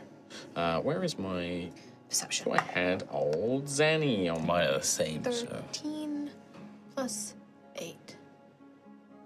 21. So what did you do there, Gruff? Perception. Perception check. So as the octopus, you're kind of keeping your eyes out, and you got 21. 21. That's a success. Rowan, what did you do? 15 with perception. 15. All right. Daisy? 15 plus 9 perception. So 24. That many. That's a success. Ophelia? I'm going to activate Rage and give myself advantage on athletics. Off that athletics check. Can I just slap you as an octopus? Yeah. I failed on both, so don't worry about it. 3 and a 2. Oh, love it. My highest was an 8. Xanthius is also, his perception is so bad, he's going to attempt athletics because it's at least a +1 rather than a -2. That is a 5. Rowan, Ophelia, and Xanthius. So Daisy and Gruff, you're kind of managing to navigate, and you, maybe it's the octopus kind of, you sense the change in pressure of water. One of these things just seems to appear out of this thick tangle of kelp and float towards you, and you kind of coil your body and warp underneath it and kind of swim up to the side. Daisy, you see the sand as you think maybe if I go low enough, I won't encounter them. And then you see the sand disturb as one kind of rises up from underneath you, and you manage to kind of push yourself back as it rises in front of you just out of range. For Xanthias and Ophelia, you two just try and barrel forwarding as quick as you can, try and swim past it, trying just to, almost kind of use the air pressure to push these things away. But both of you are unfortunately caught as one of these things just seems to drift out of nowhere right in the middle of both of you as you're desperately trying to swim away. Each other like, But it's more that it kind of just rises up and you're both desperate just trying to get away. And then for you, Rowan, it's just, you're kind of swimming along, and then you just see a shadow fall over you, and you're look up as one of these things just is falling down towards you. So I need dexterity saving throws. Do you get danger sense on it? You would, yeah. You see this one coming for sure. If you'd made perception check, you wouldn't have got the danger sense because you wouldn't have seen it. But this one you do. What's the roll, sorry? Dexterity saving throw, please. I've got 19 on mine, highest. 19. Oh dear. That's a success. That's a You're going to nine, take not half two. damage. Nice. 13. 13 is not a success. You are going to take full damage, my friend. Oh, your face. Xanthias is a 7. He is also going to take full damage on this, I'm afraid. Is this piercing damage? This is, you're going to find out. That is going to be 14. So it is 14 piercing damage plus 12 poison damage. Half the piercing. Half. Do I quadruple because I'm raging? So is that halved and halved? It would be halved and halved again. So you would have taken. So it was 14 7. piercing. So 7. So 3 piercing damage, and then you would take 6 poison damage because it's halved. So 9 damage. Cool. Yeah. Whereas, is that both Xanthias and Rowan? Do you have any resistance to poison damage or anything? Oh, that's a good point. Xanthias doesn't, so he's taking the full amount. I don't think I do, no. So that's 26 damage then. And you are both poisoned. Running through as my you veins. feel this kind of sickly burning just running through your veins. You have the poison condition, which means you have disadvantage on any ability checks you make. And that will last as long as it lasts. Do not know how long it will last. Yeah. Attacks and abilities, okay. Unless you get rid of it. I've stood on a sea urchin before. Fucking sucks. Yeah. Don't recommend. But although, and maybe this represents, maybe it's not even just one of these things. Maybe it's a couple of them go off and catch the 3 of you. But you do manage to make it through this sea urchin field or lair or whatever it is. You manage to kind of make your way through it and get the other side. But both Xanthias and Rowan do not look well. You can see they're needles. covered in needles, pulling those out. Their veins are almost kind of bulging and purplish. Rowan's face is all swollen up. Xanthias it's big, thick. I don't feel so good. Oh, neither do I. His eyes are all puffy and he's is it bad? No, you look fine. Oh, great. His hand is twice the size. I don't know. I don't think I have anything that can help you. I'm sorry. Okay. Watch out for the urchins. It's bad. But Teleport. Should we get out of here? No, boy, he'll hang on in there. you do get to the other side, and you can see that again. You do not see any sign of the ship. You do maybe see. As you're kind of making your way through that minefield of these sea urchins, you maybe, and I'd say Gruff and Daisy, because you made high perception checks, you would have spotted fragments of a very familiar-looking coral. That same coral that the children of Ajanya used to decorate their armor and give them coral. The same stuff that was giving them that protection against lightning and thunder damage. And you see almost like naturally forming sections of it that have been cut and broken as if harvested. And also those sea urchins, their spines, they also seem oddly familiar as well. Like, you remember the Children of the Deep had like shields that had spines like that, and also the ones in the shrine that were wedged into the walls as like a rudimentary trap. These just seem a bit more potent, perhaps because they're fresh. Okay. But yeah, you definitely seem to be going in the right direction, but no immediate, clues that the ship of where the ship is or where if you're getting close. But definitely in the right direction. Okay, so I think Graf, I think I might try that communing ear. I think. Okay. Oh bloody hell! Don't look at me. I mean, you look great. This is great. Okay, I might be able to help out with that as well, but I need to come out of my Oh, I'll just do it. Woof. Gruff, de-octopuses. Blind man. And I will first of all cast Lesser Restoration. Oh. Fuck. Hold on. It is just touch, instantaneous. I will cast 2 Lesser Restorations on each of my boyos. So you watch as this seems to neutralize the poison in their bodies completely. And the swelling goes down, their veins return to a normal color, that feverish burning in you, Rowan, dissipates immediately. You're still quite sickened, by the poison damage and things like that. That still lingers, obviously, but the actual poison condition now goes away entirely. For reference, that was going to last 4 hours. Pretty rough. I'm not going to be able to do that much, so you boyos be careful, okay? Watch what you're touching. I will. I feel so much better, thank you. No worries. I'm gonna save the healing for now, okay? Just in case, but maybe heal yourself if you can. Oh, I can do that, yes. So I can also do that. Right, can all of you just keep an eye out while I cast this spell? Just make sure nothing sneaks up on me. Oh, of course. All right, ring formation. Yes. Face outwards. Form around Gruff. Yeah. Xanthias, you alright, boyo? Yes, I'm just casting a spell. Arcane Vigoring. I'm going to give him some hit points back. Very nice. Maybe I should do that now. Yes. While we're waiting. So Xanthias does that. So Gruff, what does this look like when you want to commune? So You could find like a patch of silt and sand. I'll find somewhere nice and just a little bit of clearing. Perhaps anchor myself down into a kind of a kneeling position. Maybe I kind of like touch the kelp. I mean, it's growing up all around you. There are other plants. There is other life here.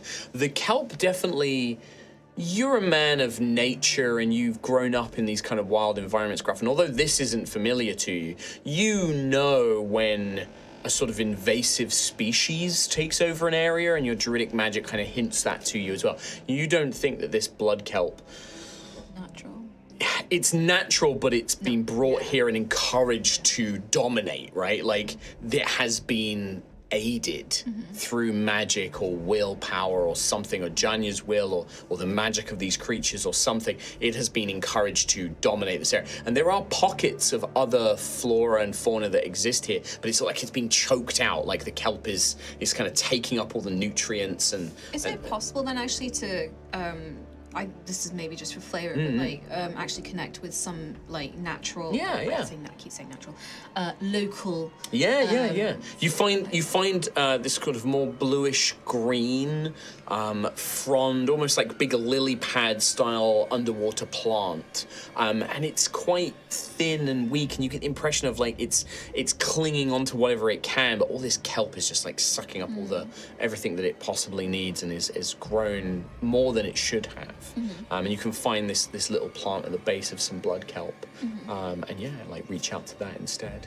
Yeah, maybe just like, I know we're underwater and all that, but he would probably just like, cradle it in his paws, and then just, I guess, blow on it, just like a stream of water this way. Let out this breath that kind of bubbles, the magic of your water breathing spell allowing you to do this. And you see as the fronds and the plant does seem to swell and grow as if given a bolster of life from the druidic magic within you. What questions would you like to ask of the spell? Sorry, this music is kind of crazy for this moment. It's quite intense.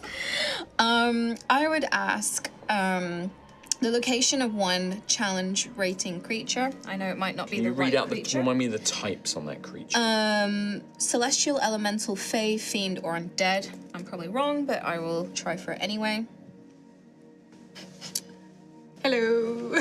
I'm right here. Bing! You're not a CR10 creature. Damn it. So, with the portals to planes of existence, I'm thinking of when Rowan met Belane.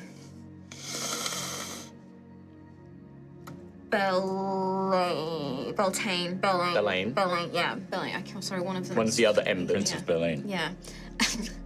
And had that vision, that kind of communion with them, and like, would that have been like another plane of existence? It's not a portal to yeah, it. It no, wasn't a portal to it. No, a portal would be a very specific opening to another plane of existence. Okay. I'll take a chance with settlement, location of settlements, and then the last one, the most prevalent kind of plant, mineral, or beast. You choose which to learn, and I'm going to say mineral because gold is a mineral, so I'm hoping to get a ping of that golden masthead. Ooh. Good shout. That's really good. Okay, I'll do these in order, and then we will take our break. A powerful creature. Yeah. Celestial, you do sense a faint presence from Daisy, obviously. You do not sense anything else. Fiend, you don't sense any kind of fiendish creature within the radius of this spell necessarily. Elemental, there is something. As you close your eyes, you see flashes of vision. Maybe there is a bit of fiendish element to this as well. That's why it pings on the spell strongly. You see, and again, you have no way of knowing where this is. You don't know a sense of location, but you kind of see the bones of a wrecked ship, a massive, enormous warship. And a great shadow sort of hiding in the hull of it. This long, eel-like, but it must be enormous, creature infused with foul elemental magic that has been tainted and corrupted. The darkest depths of the oceans. You see a sort of antenna out the top of its head with a gruesome pale green glowing bulb at the end of it. Its mouth splits into this enormous needle-mouthed jaw, and these dull sort of water eyes almost of a swirling tempest itself. These glassy orbs that seem to contain the dark storms of the sea that you as a sailor and as a fisherman would all know too well. This enormous beast, you get the sense of it. Coralsong's pet. Settlement pulls away. The ship, it's not a settlement. Whatever the nature of this spell, it doesn't recognize the ship as a settlement. You get a sense of something else. Not far from your current position, maybe an hour, 2 hours journey, depends. Weak, a very weak signal. But it doesn't have the same feel as the children of Virginia, nor this pet, this creature you met before. There is something elemental about them, but not to the same method. There is something more peaceful, more calm. But also, you get flickers of fey magic. You get flickers of chaos and rainbows and bright colors from this place. Not far from here, and you think you know the direction to lead you there. Finally, minerals, gold. Now, deep beneath the silt, deep beneath the sand, there are veins of gold down here you think you can sense, but they're deep underground, very inaccessible for you. But a strong pulse from the north that lingers with you, like a golden line now, like a fisher's line that's been yanked taut. This golden thread leads you on. Although you don't get a vision of it, you're almost certain that this would be the golden dragon mast, and perhaps gold aboard the ship if it had any aboard it. Because this is on the surface, this is not deep beneath, this is not a mineral, this is not, an ore vein or anything like that. This is a strong concentration of refined gold, worked gold. And yeah, you now have a very clear path for you to follow towards that. Nice. Good job. Tip top.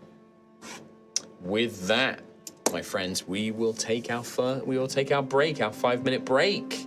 Excellent stuff. Excellent use of a spell. That's what is that? A 4th or 5th? 5th, so that's my Fifth single. level. Yeah. It was a big But- gamble. Worth it though. But absolutely worth it. You do have a choice now. You can follow that golden thread directly there. You could investigate this settlement that you got a sense of. Basically with that spell, you will not need to make a survival check anymore. Instead, you will just make steady progress. You might still encounter things along the way. All right. But with that, we're going to take our 5-minute break. Everybody, we will see you back in 5 minutes. Take care. Bye-bye. Bye. Welcome back to part 2, everybody. Our heroes have sailed across the sea towards Twin Peak Isle and have descended deep beneath the waves into the Bloodkelp Forest, this massive expanse of invasive underwater flora that seems to conceal the wreck of the Glory of Paladrax, a war shipwreck that is being used perhaps as the headquarters or the lair of Coralsong.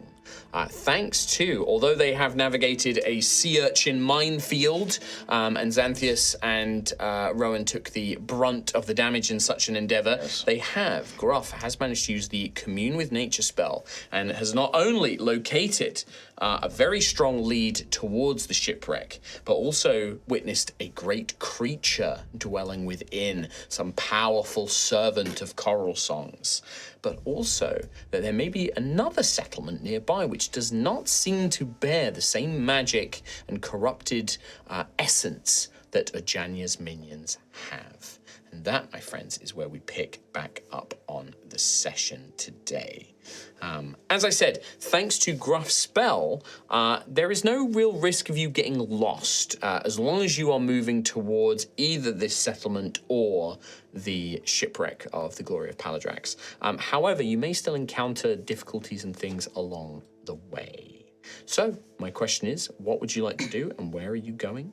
And what is the plan? How much of a diversion is the settlement from the path to the ship? About an hour, I would say. An hour. So an hour more off to the western side more than going straight north. And we're about 2 hours into our journey so far. About that, yeah. Okay.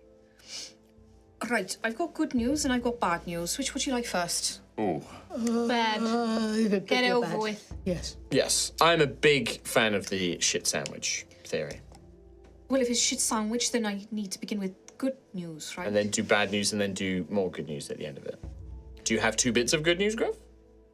Okay, the first good news is that I've located the ship, I believe. That's great news. Really good news. I tried to ask the spirits for guidance towards gold, and thinking of the gold figurehead on the Glory of Paladrax. No, very smart. And I think I have a very strong lead of where to go. North.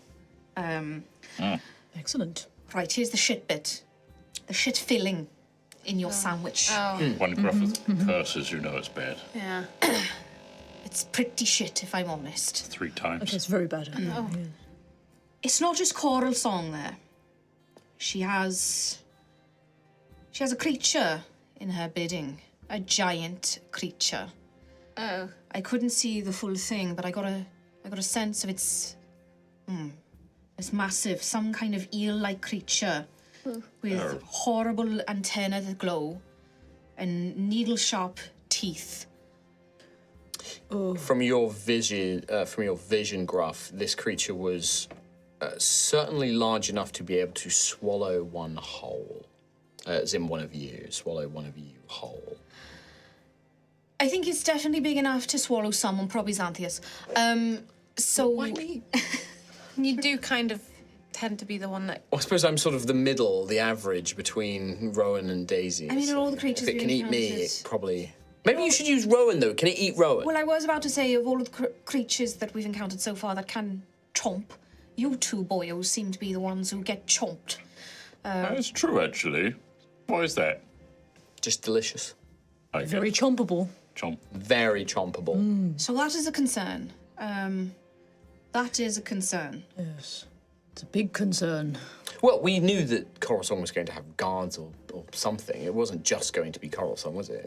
It must have had. Yeah, but not a giant, horrible No, eel. that is true. That is very true. Probably very fast as well. Yeah. Like a big version of Boros, that little dragon thing that Xanthias has. That already freaks me out enough as it is. Is that And it's on land. a full-sized version? I didn't see it. All right. So there's got to be good news at the end, right? Oh, yes. Yeah, what's the other good news? I got some sense of a settlement under here. A peaceful one. It would be a diversion to get there, though. Perhaps with fey creatures. I got a sense of elemental magics and elementalism in general. Fancy word. But it will be a diversion to go there. It's somewhere in the west, off this way. Probably will add a couple of hours to our travel time. Okay. Well, Maybe they can team up with us against the horrible eel. It could be good to get intelligence from them at least. Perhaps they know more about this creature and this Coralsong, and maybe they have ways to block her influence or something like that. So perhaps I'm a bit loath because it's short on time, but maybe if we just try and be quick smart about this, we go to the village, we see what we can find there. Hopefully they think we're peaceful as well. And then we go north for this wreckage and for Coralsong and this beastie. could you point out the bearing of where you saw the gold, just so I can lock it in? Gruffle point. I'd say that you still see this kind of faint, shimmering, golden line. It's, It's a line that goes off northish that way. Great. I think it would be nice to maybe meet more people who know what's going on. But also, it's your choice, Gruff. We'll do whatever you think's best. I'm in favour of gathering some intelligence, perhaps. Do you know they're friendly, or that they're just not corrupted by the things around us? I got a sense of peace, peacefulness. Okay. Well, that's something. And Fae, well, Fae, they have a mind of their own, really, don't they? Yep. Yes, they do have opinions about things, that's for sure. I forgot about I that. do like their opinions. Perhaps the reason why they have sustained there is because they are powerful in their own right to keep Coralsong away. They might have something of use, yes. So that's what I suggest. Let's do it. It's not a bad idea. Okay. Make new friends under the sea. Friends-ish, maybe. In the forest of Bloodkelp. Yay! None of this kelp is natural here, by the way. Well, it's natural in that it is plant, but it's not local to this area. It's not normal. You see, this flora here, that's what should be growing here. So it's an invasive species. Invasive, yes. Good word. I wonder who planted it. Well, I imagine Ojanya and her servants. Yes. It's her magic. They mentioned that in that cult journal. Filling that font with this stuff so they could make a connection with Coralsong. Yes, that is true. Strange. So there could be a chance that Ojanya and Coralsong are watching us through these kelps. Oh, I don't like that. Don't look at me, don't look at me! Kelp! Avert your gaze! sort of sways gently. A lot help, Ophelia. I don't think you can avoid all of it. It just extends and stretches out for miles. We're coming for you. Just With gently a small, sways. small detour. Get out of it. Everything but the voices in your head, the sounds of your body swishing through the water are very muffled to your ears. So, slight detour? Slight detour. I don't So you'd like to being head here towards anymore. the settlement. Okay. And hopefully have friends. So, in doing so, you will spend another hour making your way there. How many hours have we been down here now? 2 hours underwater. 2 hours. Sorry, 3 hours underwater. 2 hours since Daisy activated telepathy. So 3 hours. You have 1 hour left, hour on, left on the rowans. Yeah. The rudders. Roads, Which do help you. They do help you with Gruff knowing a direction to head in and having this sort of constant beacon guiding Gruff's way. You do not need to make a survival check. Instead, you will just automatically progress at a steady rate, providing you follow along. However, I would like to know, like, how are you proceeding, just in case you were to encounter any hazards or difficulties along the way. Constant barrel roll. Yeah? Just constantly like, So dizzy by the time you arrive. okay. It's a corkscrew. I've, Corkscrew. yeah. That's going to be an acrobatics check for Rowan. Oh no. Yeah. Yeah. I'll probably try and do the stealth Yeah. ahead thing again, like we did last time. Absolutely. If I'm trying to... I'm just thinking, if I'm trying to follow the path, I guess I would be at the front. Yeah, or but you like, do, you automatically You you could don't need just to show worry me, about like, making head out. survival checks. You're just going to automatically succeed on those. So if you'd like to do something else, you kind of are the one leading the way. So like you succeed on the survival checks, but it means you don't really have time to do anything else. Okay. You're still sort of guiding I'm it, I would still say, but focused you on just that, yeah. auto succeed on it basically. Sweet. All right. Me then, baby. What about Ophelia? Can I cast Mage Hand and get them to just like float ahead, be like swish and part the kelp as we go through? Okay. Yeah. Ophelia's like, I don't want to touch I don't want to touch it anymore. The Mage Hand does it for me. But also because it's like spectral, is it like could it be like a window that like Daisy could like see through, so she could get like it's like a shield that she can see through that. The mage hand. Yeah. So like it will touch something bad first before it touches anyone else. So it's kind of like a floating Plastic hand-shaped window, like a plastic bag drifting through the wind. I don't see how it's a window. It can be like the hand can like move forward. Yeah, but because it's spectral, right? So is it like, does it have some layer of opacity? Yes, it does have some layer of opacity. Yeah. Yeah, it is a physical thing, like presence. Yes. So you could like see through it. Sort of. Kind of. Yeah, it's sort of semi-opaque. Okay. I love jelly. But it's certainly like if it's gonna it will hit something before Daisy Yeah. does. Yeah. It'll 100% do that. Okay. I will consider that the help action if Daisy needs to make a check. Cool. Because Daisy's the one sort of moving up ahead. Fantastic. Who would like to roll a d20 for me? Go ahead, please, Rhiannon. Please roll a d20 for me. Oh, No? God. Hand has been raised, and a dice will be rolled. Yeah. 3. 3. Nailed it. Absolutely nailed Enjoy it. your presents, Ree. Me too. Good. It's healthy. 3. Excellent. It is not long after you set out making your way towards this settlement. As you are swimming, the rudder's kind of pedaling away, the squeak of the sort of bizarrely magically created wood, barely audible. Your legs kicking behind you as you swim through. Nothing up ahead. Daisy, you don't spot any sign of danger. Everything seems to be fairly normal here. You maybe pass odd-looking rock. You think at first that they're sort of underwater rocks and stones, but there's too much of a geometrical shape to them. And you begin to think that maybe these are very, very old, ancient dwellings, but not from a civilization. It sort of strikes you as utterly bizarre that there could be anything like this down here, almost encrusted with sea life and everything else. But you do make out the vague sense of crude, early civilization. mostly broken, worn away, but something definitely. But to be down here, to have been this old, must have been created before the Bright Storm, before the destruction of much of the surface world, before Altheya restored life to the planet. Perhaps where the very first ancestors, before they became dwarves and orcs and everything else. Nothing much left more than an odd cave now populated by fish and everything else.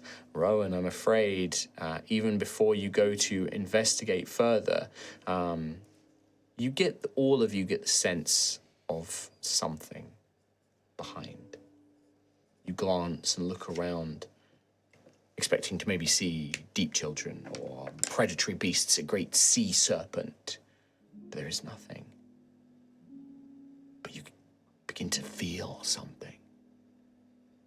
The water turns cold. Your spine shivers, but not just from the temperature, but sensing almost malice in the water around you. And as you look back, you begin to see forming from the very surf, the very ocean itself, the kelp forming around like hair as an enormous, angry face begins to manifest and begins to rush as it begins to pursue all of you. I need everybody to make an athletics check. Oh, my best stat. Hell yeah. Oh, boy. +3. I think my range would have Just gone a straight by up this point. athletics check. This is, unless you can think of something. So you are being pursued by this thing. I will let you change the roll if you can think of something. But you are being, this giant face of surging seawater is chasing you, like the scene in The Mummy, right? It's kind of chasing between you. And you can tell that if this thing gets you, it is going to crush you with force of pressure or something. It will not be good if this thing catches you. So you tell me, like, do you try and outrun this thing? Do you try and split off from the group? Like, what do you guys do? My default would be like an athletics check is to outrun it. I already did. I an rolled athletics athletics. check. You could. I don't mind. You can change it. I absolutely don't mind. 23. If you'd like to keep that, you may keep that. I got an 18, so I'll keep that. Are you going to keep the 18 and keep the keep the 23? 23. Okay. I don't believe... Yeah. I will also do, just for the sake of ease, and Xanthius will do an athletics. He gets a 7. Yes, I'm going to keep my roll. It's not good, but I was trying to outrun it. Okay. What did you get? 11. 11. Ophelia? Ophelia. I was wondering if I cast Armor of Agathis and just try and slow it down, just tank it.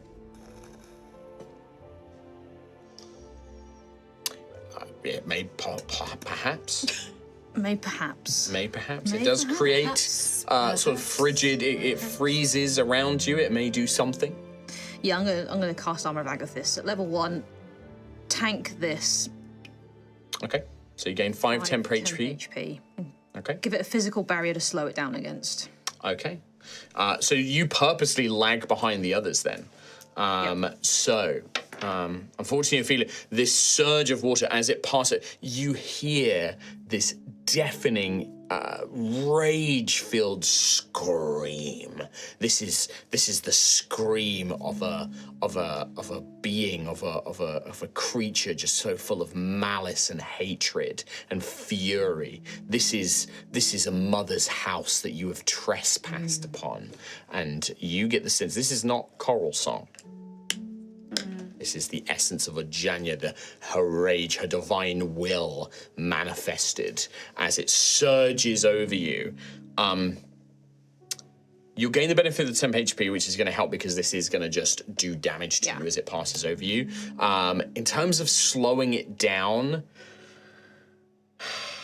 I will say that will turn... Gruff's 18 was actually going to be a failure, but it was a failure by 1. So I will say that Armor of Agathis will cause Gruff to become a success. Nice.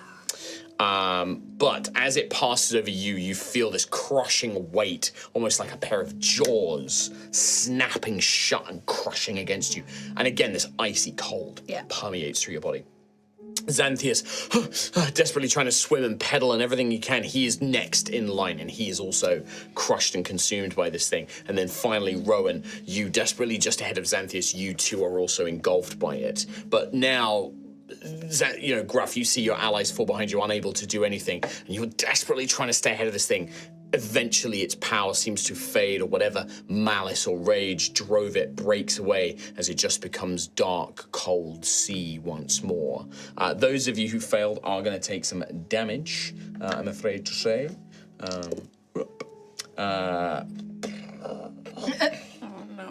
Is that the 12 or the 1? No, that's the 12. That is going to be 23 points of bludgeoning damage and 6 points of cold damage. So 29 total. 24. Oh, I just healed Xanthias for that amount. I wasn't raging either, because my rage would have probably gone. It would have done, yes, because it's lasts an hour. Xanthias is like crumpled up, and you can see he's quite badly hurt by all of this. How's Rowan looking? Oh, You can also use reactions and things like that if you wanted to, like Stone's Endurance it or anything like that, or if you'd like to save it. I'm going to save it. Yeah. So yeah, the three of you are just sort of engulfed by this angry face of Ajanya as it surges forward, kind of crushing the water in its jaws. But it seems to dissipate, leaving behind this sense of fury, not yet sated, but whatever power manifested this was temporary and fleeting at best. Oh, what was that? That was... Xanthias, you okay? No. I can't... It's alright, I've got this. He is currently on 16 HP out of 74. It's Between alright. the poison and this. God. Was it good It's thing you alright, weren't I've- holding your breath? I've got you, boyo. It's okay. I will reach out and I will cast Cure Wounds at level 3 on him. Sorry, Tom. 68. I will then. I'm not sorry, Tom. That's not... Too bad. This is what happens when you're not here. Mark rolled all of your checks and true. you failed them It's true. badly. I'm going to roll a d20 right now. 16. Still would have failed, actually, with the +1. This is very hard. This is a very tough area, as it is a magical area. I'm going to mass healing word after that. At level 3. Oh. Well, Gruff's... After the cure wounds, to top up me and Altheya, because I'm also injured. Sure. Do what you want. You're not looking great, are you? I'm halved. half. I'm just going to use my medic's reroll to reroll that again. Yes, please do. 8, 9, 10, 11, 12, 13, 14, 15, 16, 17, 18, 20, 21, 22, 23, 24, 25, 26, 27, 28, 29, 30, 31, 32, Numpy. 33, 34, 35, 36, 37 points. Nice. 37 Crikey. points of healing. Thank you, Gruff. 11 on top of that. And another 11. Yes. All right. Well, yeah, Xanthias is 10 off his max, so you see him just like, oh, God. Oh, that was awful. So angry. I mean, obviously, I think it's very clear that, yeah, this Coralsong and this area is definitely rife with their magic. The water itself could attack. I got the sense that it probably can't do that again, or at least not anytime soon. It seemed to dissipate after it crushed Ophelia, you and me. Oh, thank the Grey Arbor. It can't do that again, then. Felt like the Well, very, at least not for some time. It Yes. probably will be able to do it again, but... felt like the fury of Ajanya herself. Yeah. Well, I mean, we did kill one of her champions, I suppose. Good reason to be angry. And you have now located where Coralsong is, and we know more things, and generally... It means we're doing a good thing. Good point. We're getting close. See, I try and tell that to my wife when she's angry with me. You know, I say, well, it's only because I'm doing a good thing that you're pissed off. Doesn't work. It's more how you phrase the wording. Actions are better than words. You know this, Gruff. I don't need to give you wisdom. You're far wiser than me. but we have friends nearby, right? Hopefully, friends. I will say as well, there are very positive things on this list of events that can happen. It's just somebody rolled a 3. So You put your hand up so fast. I mean, if someone else roll a d20, I'm gonna roll d20. Is one of the nice things jellyfish trampoline? it's not, but it could be. Could like bounce. I could put one on there. Boing. Boing, boing, Put one on boing. there. What about is it a sea bunny cuddle? Oh, like they're like the little sea The urchins. little sea slugs with the Sea ears. slugs. Oh, yeah. Yeah, I love those. But that happens, by the time you've you've raced away from this thing, it's, you've spent a bit of time trying to chase, flee from this giant angry face through the seaweed. You can continue on to the settlement. It's not too far now, Gruff. And as you lead everybody, you begin to see more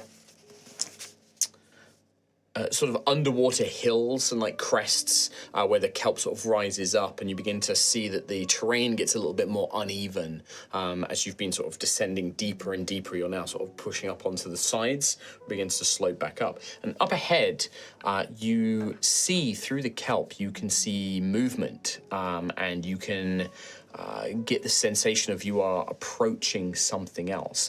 Daisy, because you were moving stealthily, can you give me a stealth check with advantage, please? Because I feel they did give you the help action. So that stuff carries over. Nice. Ooh, 19 plus 13. 19 plus 13. That's a lot. 32. Wow, that many. Daisy, you're the first to, you sort of peek through some of this kelp, and up ahead you can see, buried into the sort of side of these underwater hillsides, a cave. And you can see that there's all different fauna, there's all the blood kelp, there's other types of underwater plant here. But you see something.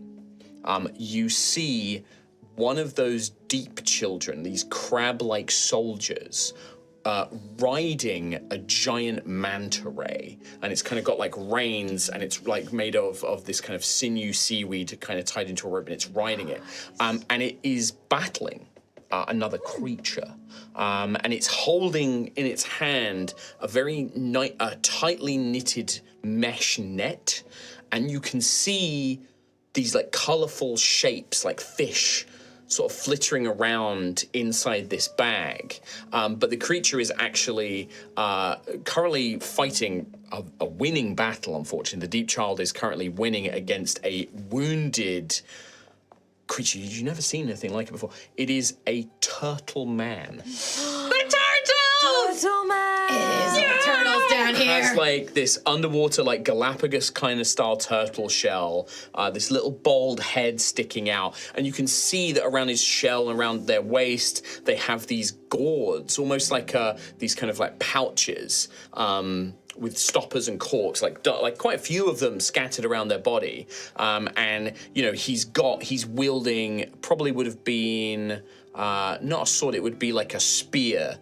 This turtle, not a turtle, it would be a turtle. It's called something different. This turtle, a caparin, as they're called. A caparin. Nice. And you can see like he's hunched down, or they're hunched down. They've got like plates of armor on their forearms and legs, but obviously they use their giant shell as protection. But you can see that this one has deep gouges and cracks in it, and whispers something and conjures like a green primal energy, and like tries to fight off this Deep Child on the manta ray, but the creature just parries it aside and then strikes back. And this Kappa and this turtle man is very clearly on the losing side of this battle. You can already see he's quite wounded, and seems to be quite desperate to get to this creature. There is also, because you rolled so high, I would say that you can see that not far from here, another creature is swiftly approaching, and you see that coming to join his deep child ally is another one of these deep children soldiers, the crab-like knights. These two, though, they look different to the ones you fought before. They're more ornamental. That kind of thunder coral armor is a lot more neatly presented and carved. They have short capes made similar to the ones that Agamox had. They wield different sort of looking spears and weapons. And one is riding on the back of a giant manta ray. The other is riding on the back of a giant shark. He is like riding it, and it looks like he's obviously gone to scout out or come back and is now returning to join his friend. And this Kappa and this turtle has no idea about the danger he's currently in. And you get the sense that that settlement that you sensed here, Gruff, is close to here. It's probably either, you can see there's maybe a network of caves. It might be within these hills, perhaps in a network of caves here. But yeah, you see this happen, and I will. Now, it is an orca whale, but you have to imagine it's a shark. Oh my god. yes. Oh, badass. Mark's been to the aquarium. I did order some cool minis, so I'll have them. Look at the manta ray! So cool. I will have to use Mateo for now. I forgot to pick up a little Caparin mini, but I will put him here. Actually, no, we'll use Sojourn because he's a bit more of a warrior-y type. Sojourn down there. And then, yeah, you guys are all in this kind of far edge over here. We need swim versions of our minis. Like horizontal, yeah. Yes, yes, yes.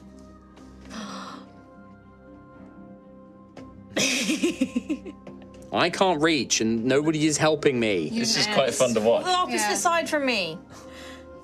So Daisy's at the front. Yeah, Daisy's at the front. Obviously, just because I couldn't completely cover this thing in foliage. Imagine there is a lot more blood kelp scattered around the outskirts of like the square map. This is like a small open. There's a little pocket around this cave opening, yeah, for sure. Okay. But this is what you see. Daisy, instinctively, Nim probably tells you this in your mind. Little one, whoever this warrior is, does not have long. You know that if you do not help this turtle man soon, they are probably going to get killed. And also, I would say that you're quite sharp-eyed as well. That bag that the one on the manta ray is holding, like this net, you think at first you're like, oh, it's a bunch of like clownfish. But then you catch a glimpse as a creature kind of puts itself up against the net, and it has the bottom half of a clownfish, but it has like a little pixie sprite mermaid top half, but it's tiny. And it's like reaching through the net towards the turtle man, and then it kind of gets like pulled away. I will relay the situation to the group, and then I will swim in the direction of Manta Ray Boy. Yeah. Once you get like maybe about 15 feet from where you are now, that's when you're opening into open water, right? There's no more kelp to hide amongst. So, Is there a way to get on the edge of the kelp and be within 30 feet of it?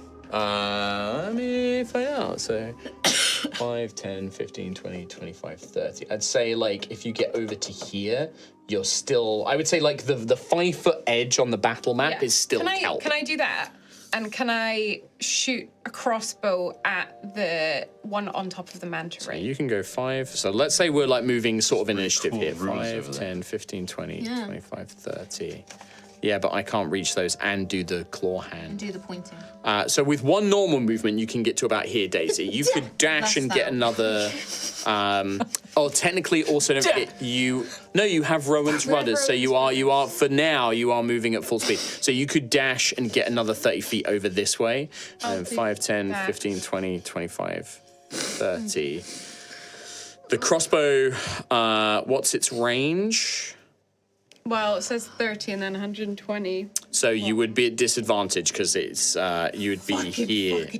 Yeah. Do I get advantage for being in the kelp so you can't see? So I would say it would be a normal roll. roll? It would be a straight roll, yeah. 5, 10, 15, 20. Okay. Get over Try there. that. Yeah. Okay.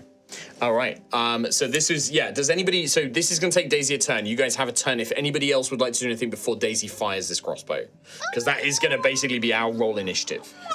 Because I would say right now, with Daisy's stealth roll, these guys do not know you're here. Cool. We also, because you rolled a 30-something, 32. aren't aware of that one over there, or are we I aware would of have that? told you about it. Daisy can just telepathically relate I think it. Rowan would want to head in that direction to try and intercept this You will second be one. so anything of five or more feet inward, you are in open water. So I'm preparing to do that. Okay, sure. Also, if anybody if you want to swim up above or down below, we can make that. I've got flying bases here. nice. Actually, yeah, if we're not in initiative yet, do I need to be counting my movement?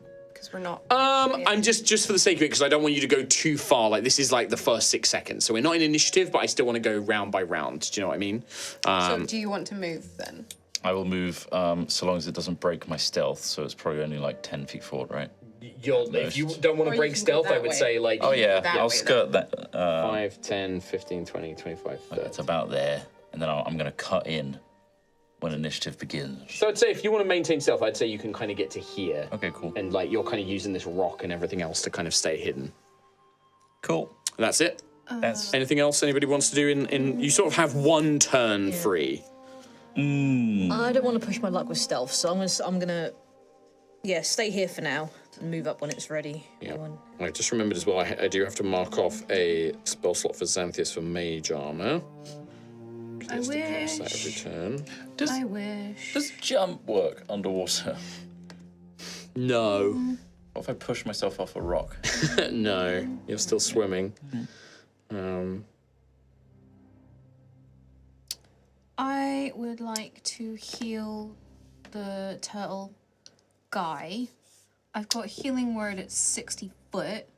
So can I So you would need to. So do you want to stay hidden? stay hidden, Okay. get into range? I'd say go over there. 5, 20, 25, 30. I'd say if you move to here, you just have line of sight. That's going to be your full movement.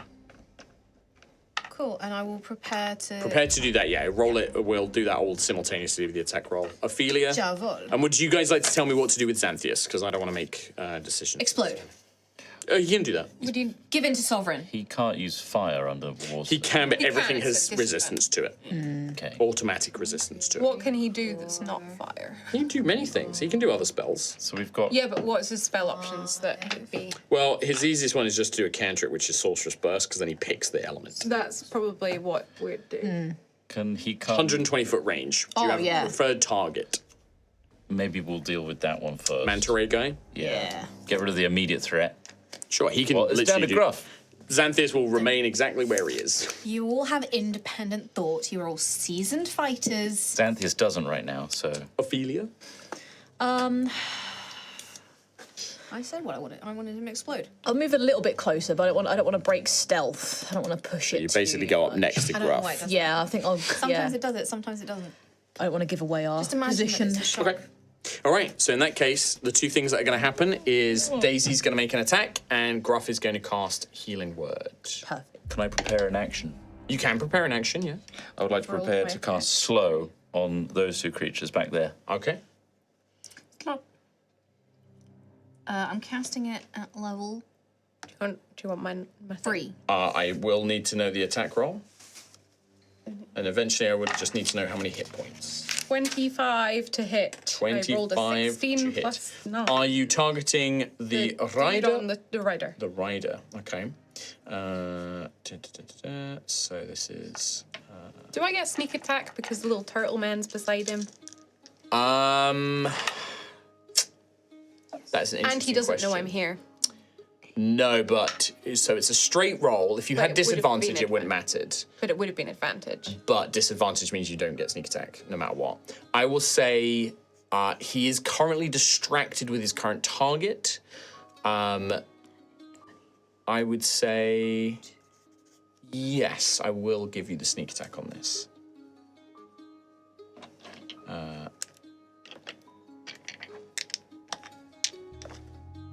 I get 5d6 now. So that hits. Disgusting. Oh my god. Sorry.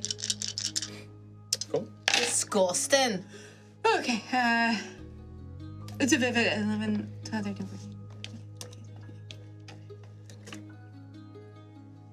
He broken another one. 28 points of damage. 28 points of damage. Please. Please and thank you. Please and thank you. Alrighty. And then how much healing do we do? 22. 22 points.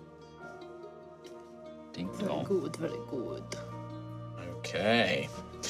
So at this point then, what we see is from the edges of the kelp revealing herself, Daisy fires this crossbow. It is long, this hand crossbow. It is long range, but being sort of unaware, you try and account for that. And I will say that the bolt barely is able to strike with enough force to do damage, but what it does do is it strikes a vulnerable point in the creature.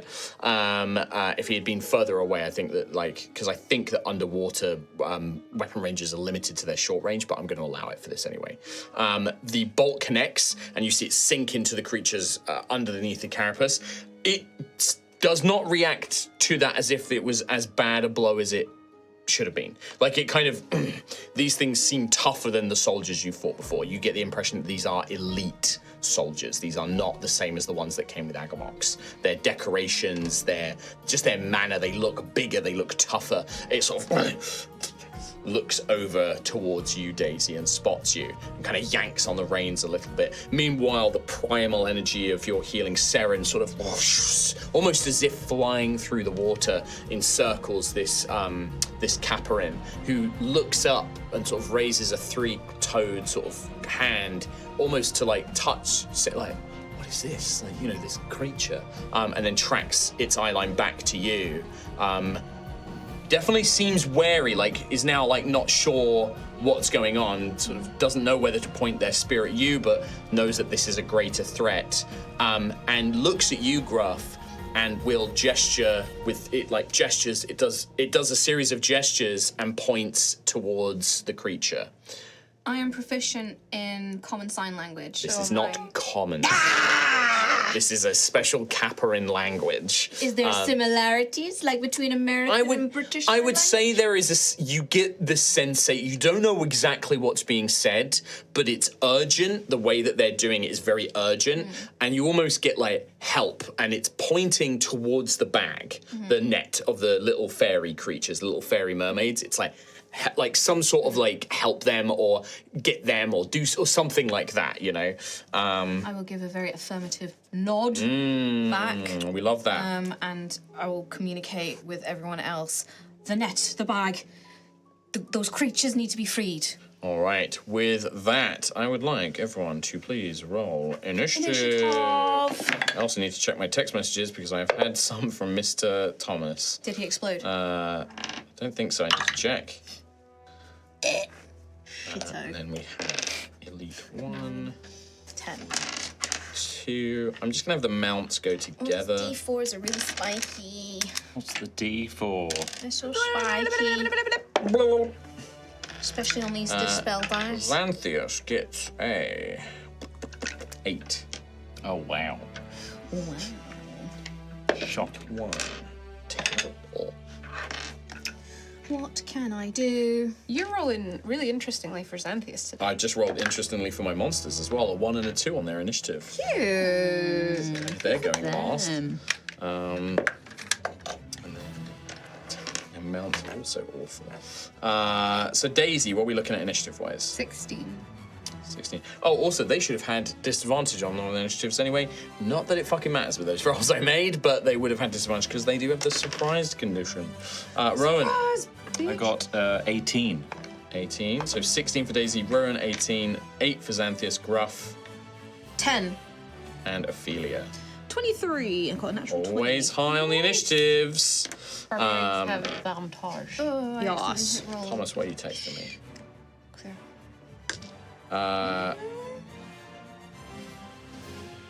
Oh, okay. So before Rowan's thing, so this would have been in Xanthius's, in that round when Daisy attacked. Tom says he would cast Mind Sliver on one of the guys at the back, whoever Rowan is preparing to cast Slow on. So I will do that now. Ace. Because I think Mind Sliver wouldn't have given away his position, and I think it has plenty of range as well.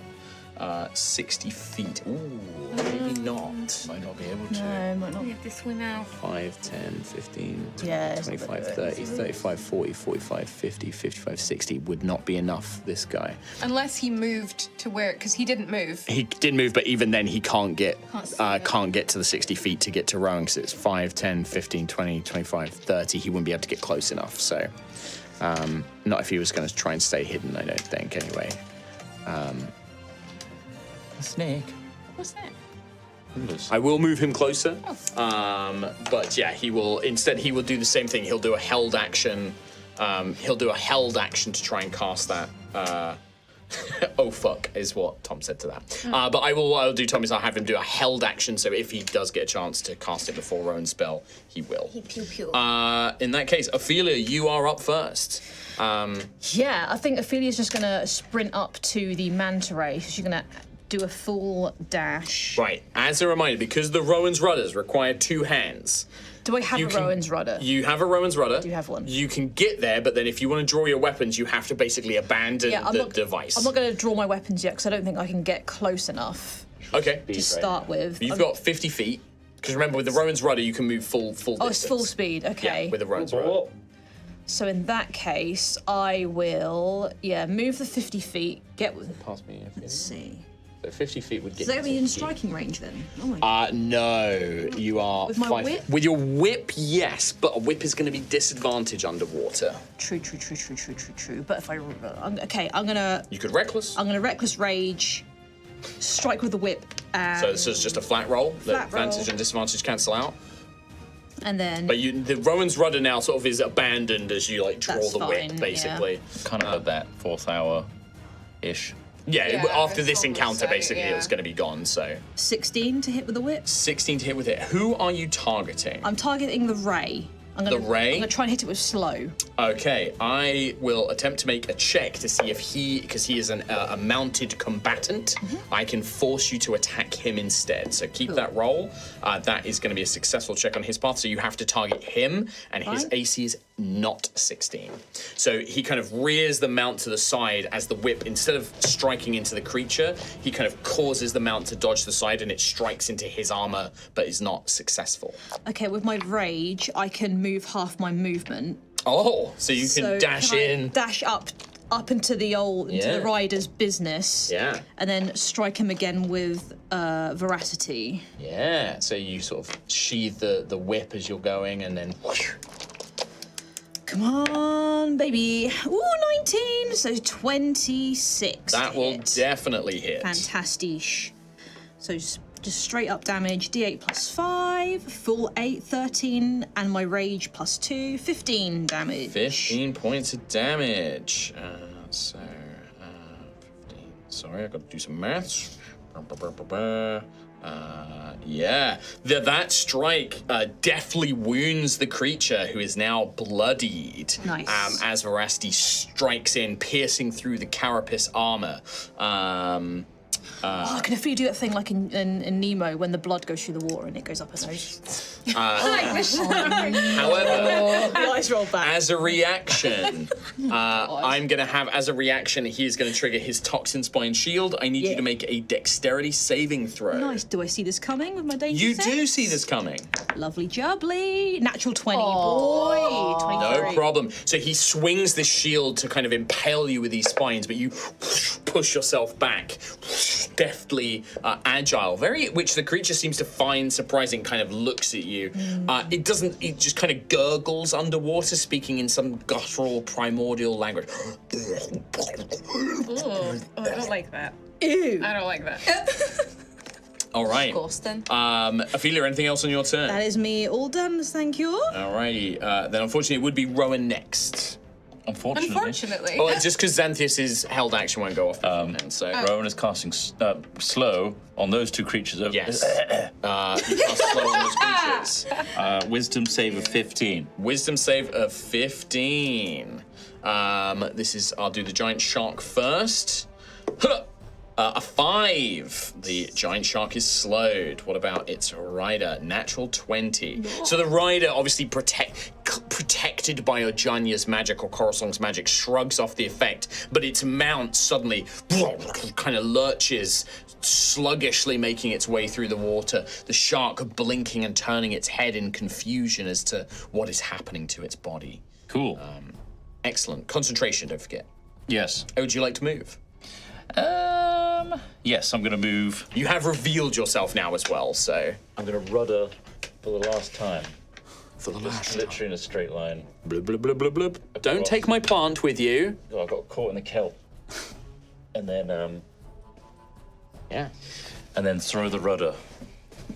And just prepare to be an interception. And slow is they move at half Half speed, speed. -2 AC. AC and dex saving throws. And it can... Is it affect... Can't can it- take reactions. Can't take reactions. Can it affect how many attacks it makes? On its turn, it can take either an action or a bonus action, not both. Right, okay.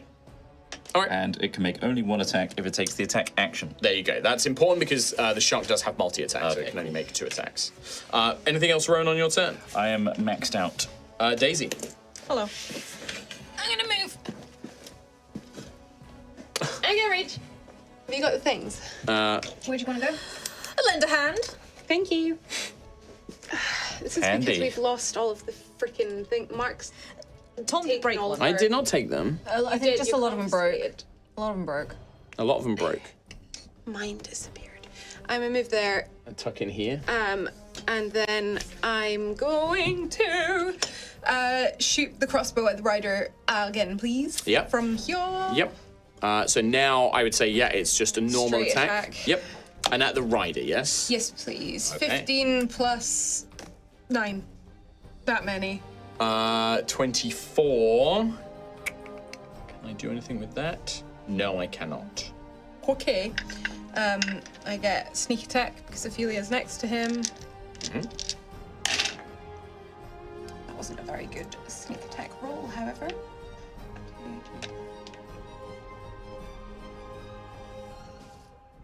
20 damage. 20 points of damage. Looking pretty rough. Absolutely looking pretty beaten up. Dope. Can I Still up. Can I can't shoot a crossbow as my bonus action. Sadly can not. I? That's a special feature of your Radiant Blades. In which case I And I believe you have to will- attack with the first Radiant Blade to then summon the second one, I think. Hang on, I did have a thing about bonus action stuff that I meant to talk to you about anyway. Okay. But I can't find it. Well, Gruff is on deck next, and then Xanthias.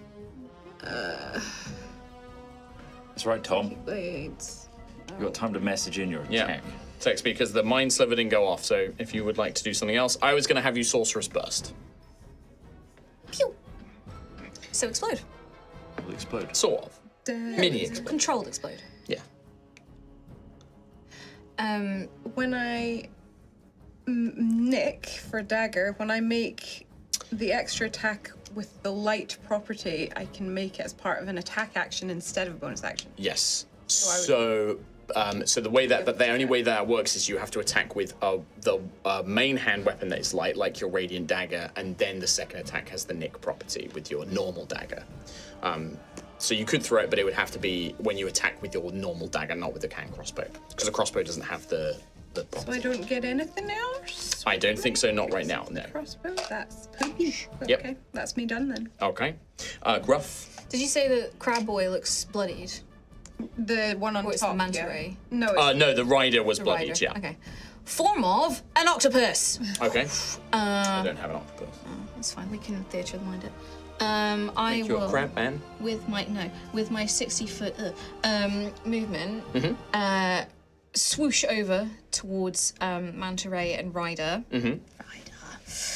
I'm trying to decide whether or not to attack them or trying to wrestle the net out of their hands.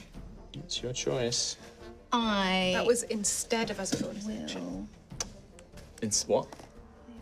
I can do it as part of the attack action instead of as a bonus action. So does that mean in standard I would do You it as a still bonus action? no, because it's still like you have to be wielding 2 light weapons, which I don't think that if the hand crossbow is a light weapon,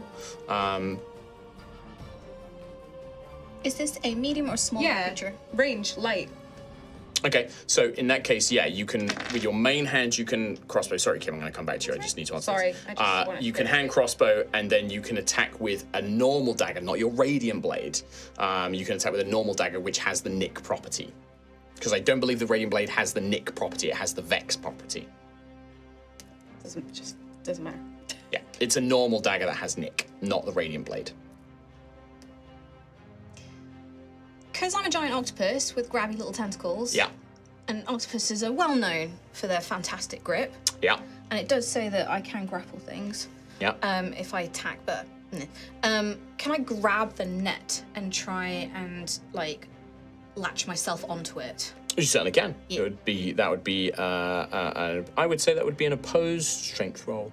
So Pull it out of his hands. can I use that as my octopus strength? Because it says if my octopus strength is higher, I can use that over Of my course own you can. one. Yeah, yeah. Well, I would say you would have to use the octopus's stat rather Because than your I'm own. an octopus. Yeah. Okay. So I will give you advantage because you are an octopus. I'm an octopus. And you have I'm many rock. tentacles to grab. yeah. Yeah. I got 8. So I would say that you may have advantage on this roll. Octuple advantage. Can I have 8? Is that what you roll? No, I can have 8 No. rolls. I rolled. Highest was a 14, lowest was 1. Plus 3? My Yeah. strength is 17. So +3. 15, 16, 17. 17. I roll a 5 plus 5, so yeah, you. And I think it's like this creature is stronger than you still, but you wrap your octopus tentacles maybe around that rocky outcropping, and you sort of use the leverage, and it's also being attacked and it's being distracted by everything else, and it just sort of lets go, choosing rather to focus on the immediate threats with Daisy and Ophelia in its face, rather than some giant squid that's just. I'm not a squid. An octopus. Je suis octopus. Yeah, je suis occupy. So it lets go, and this net sort of opens, and 3 of these little clownfish, tiny mermaids, or mer people, I should say, because it's hard to tell their genders. They sort of swim, and they start like chattering immediately around, like, "Wow, what are you? Are you an octopus?" And they're just babbling away at you, like, "Thanks for saving us! I can't believe it. We're going to die in there. They're going to kill us. They're going to eat us." Back in the net. Back in the net. And they're just like babbling away at you as they just swarm is a around mistake. you. Very excited. But that would be your action to do that. That's all I have. Okay. Oh, I have a notification from Tom Hazel. Let's go, Tom Hazel. Sork Burks. Right. It says Sork Burst Psychic. Sork burst. Sork Burst. So I will have him join. I'll have him swim out a little bit as well.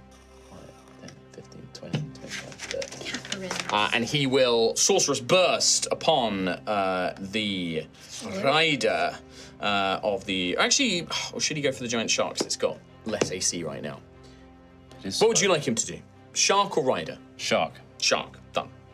That is going to be a 19 to hit, which will be a hit. He's doing psychic damage. If I roll an 8 on the d8 for the spell, I can roll another d8. I did roll an 8. So 10, I roll another d8. If I roll another 8, I did roll another 8. Tom's going to be so mad that I'm the one doing this because he hasn't done this before. Terribly for him earlier with all his saves, so I feel like this and it's makes bad. up for it. So I roll. How many extra 8s can I roll? When you cast a spell, the maximum number of these d8s you can add is the spellcasting ability modifier. So you can add up to, I think, 3 or 4 of these. So another 8. Another 8! Oh my god. No way! 8. Oh my god! That's very lucky in Chinese. Fa fa fa. So let me just do prosperity. the. Much Wow. prosperity Alright. to you. 8. I think it outweighs He's before. blowing up my phone. I know he's mad. That's 2 extra so far. Oh, a 7. I mean, close. That's really good though. ridiculous. You watch as Xanthias 31. just does 33 points of psychic damage with a cantrip. Jesus. To the shark. Cantrip. Oh my god. Poor shark. That's the best I've ever seen Xanthias. yeah. That's what happens when Mark rolls for him. takes the he's gonna be- wheel. I'm going to check the He's gonna be messages so in a minute. He's going to be so annoyed. Is he still typing? He's been in the I'll Discord. just send a voice note. It has come to my attention. Just get, what the fuck? Ah! So 33 points of psychic damage. You watch as this shark just starts thrashing its head around at some imaginary force that is not there, as it becomes enraged by something. Amazing. But excellent, that was Xanthias' turn. Then we go to, finally, the bad guys get to go. So, I'm going to do a couple of things here. Immediately, I'm going to, for this rider who is in combat with Altheya, I'm going to spend a point of fate to activate their blood feed ability. Ooh, kindred spirit, you say? Which means you watch as you see he sort of almost tightens the reins on the manta ray, and blood or an essence begins to flow off the manta ray into it. As he is going to heal 13 damage off himself. Who does that? And deal 13 points of damage to the manta ray instead. Disgusting. Yeah. He could do that for free at the start of his turn because I spent a fate point. Then he's going to do his suite of attacks. The first thing he's going to do is he's going to throw a harpoon at Daisy. Harpoon! Harpoon! 24 to hit. Yeah. Just a little bit. Just a little whack. Just a little. That is going to be 12 points of piercing damage, Daisy, and I need a strength saving throw from you, please. Well, that will be not very good. Probably won't be. Because I am shit at those. Although I rolled a 19. Oh. Minus what? 18. It's actually enough. I think like the harpoon strikes you, but some surge of strength that you manage to like grab onto the rock. Turtle's in danger! As it tries to pull you closer towards it. That's it. It's kind of throws out and it's like a chain wrapped around its wrist, and then it tries to yank you towards it. It does do a scorpion get over here, but you would manage to resist it. So that does not successfully work. It is then going to claw attack against Ophelia, and you did reckless, didn't you? I have advantage. Into bracelets. You are punished for the advantage with a natural 20. No, not take 20. It's what happens when you get the reckless. So this is going to be 12, 16 plus whatever I roll. That is 22 points of slashing damage. Halved. Half because you are raging, so 11. As it like cuts into your body, causing blood to spray up into it. That is that soldier's go. This soldier, as a bonus action, will command its mount to move, but it is slowed. 5, 10, 15, 20. So it can barely just get to Rowan. Brum. What was that?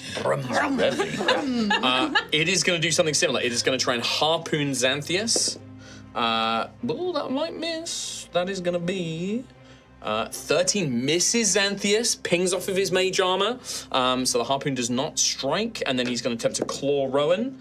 That is only going to be a 12 to hit Rowan. It does not hit. Does not hit. Your armor protects you. Yes. So yeah, he swims up, and then the two mounts get their turns. The giant shark is slow, so it only gets to make one attack. Yes. And it is going to try and bite the man. Just bite the nearest thing, which is Rowan. Bite the man. Bite the man. Bite the man.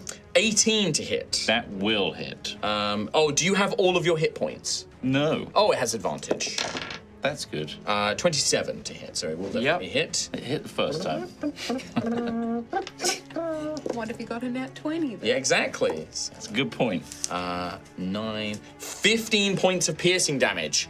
Is it chomp? Chomp. I'm gonna Stone's Endurance that one. All right. Because that sucks. You suck. I got a 4. Oh. Plus Better than nothing. plus 3. 7.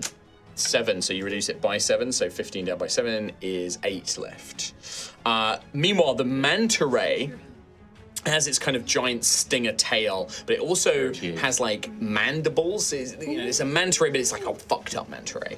And so Ophelia is going to, all of its attacks are going into you because you currently have advantage, and it Reckless can every sense time, that baby. you're vulnerable to being attacked. right. It might have tried to attack Daisy if Daisy had been pulled closer. So first claw with advantage, is only an 8. No hit. Second claw is going to be a 18. No hit. No hit. Oh, have you got your armor active, your scarab armor? I'm not taking it off. So that is the 2 claws. The stinger. 19 to hit. That just hits, yep. Okay, that is the stinger. That is going to be 11 points of piercing, so halved to 5. But then poison damage, I'm afraid. Poison? 9 poison damage. No. As its stinger strikes you. Perfect. That's actually great. Thank you. Oh, you're more than welcome. Wait, what? I Right. wanted to be at these hit points. This is good. This is good. I'm in a good place. The turtle man, the Caperin, and actually the Silmir get to go as well after this as well because they've now been freed.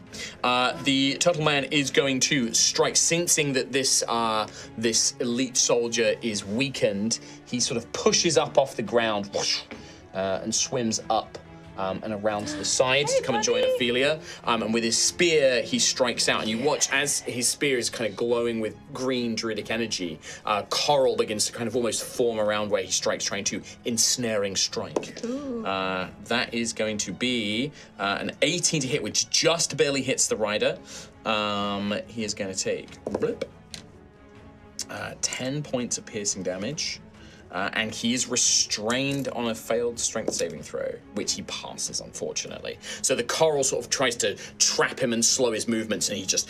This creature just flexes his muscles and breaks free of the coral restraining effect. He then will also take a reaction to try and impale the turtle man with his shield, which the turtle man unfortunately fails. And you see he takes some poison damage. I'm just going to do the average on this to save myself some time. That is going to be 11 points of poison damage. And you see he kind of like flinches as all these like deadly spines are embedded into his forearm. But he kind of weakly gestures back. That is going to be Turtle Man's go. The little merfish, the Silmir as they're called, they flit around you. Wow, oh my god, you're so strong. Thanks for saving us, Octopus. We're going to help you out. We're going to help you. Yes, we're going to help you. As they are going to cast... who is closest to Gruff? They will cast Bless. One of them will cast Bless on Gruff, Turtle, and Altheya. So you guys all have a D4 to your attack rolls and saving throws. The next one, because there's 3 of them, is going to whisper something and is going to try to cast Tasha's Hideous Laughter on the knight. Nice. He does have advantage against charm effects, unfortunately. And does succeed. So you hear this little creature in that kind of guttural, like, it tries to tell a joke, and the creature just looks and just shrugs and disregards Seem like it. a laughing man. No. And then the other one is going to look over towards the shark and the rider on the shark, and sort of it blows bubbles that then become these multicolored fairy fire bubbles, and it surrounds this area. And I'm going to cast fairy fire on those 2. The shark fails. The rider also fails. These 2 are currently, any attacks against them have advantage. Nice. I will try and make a note. Very cool. Of this. Advantage shark. And they kind of, and then they whip around from you, Gruff, and go and hide in the rocks and the ferns next to Daisy. They're just like, we're gonna hide now. Very, very chaotic gremlin energy from these creatures. What's happened? Altheya, we are back up to the top, and I think actually it's the top of the round. I think that is the best point for us to end the episode because it is time, unfortunately. And rather than starting halfway through a round, I think it's better if we just jump straight into a fresh new round. Trug. Yes, you have leapt to rescue this Caperin and these Silmir, facing off against 2 of Coralsong's elite soldiers and their mounts. Yes, some excellent work already. The shark being slowed is going to be very beneficial, and putting a lot of damage from those sneak attacks onto one of the knights this early, very good as well. But with that, we'll have to see what happens next time for our next episode. Yay! Yay!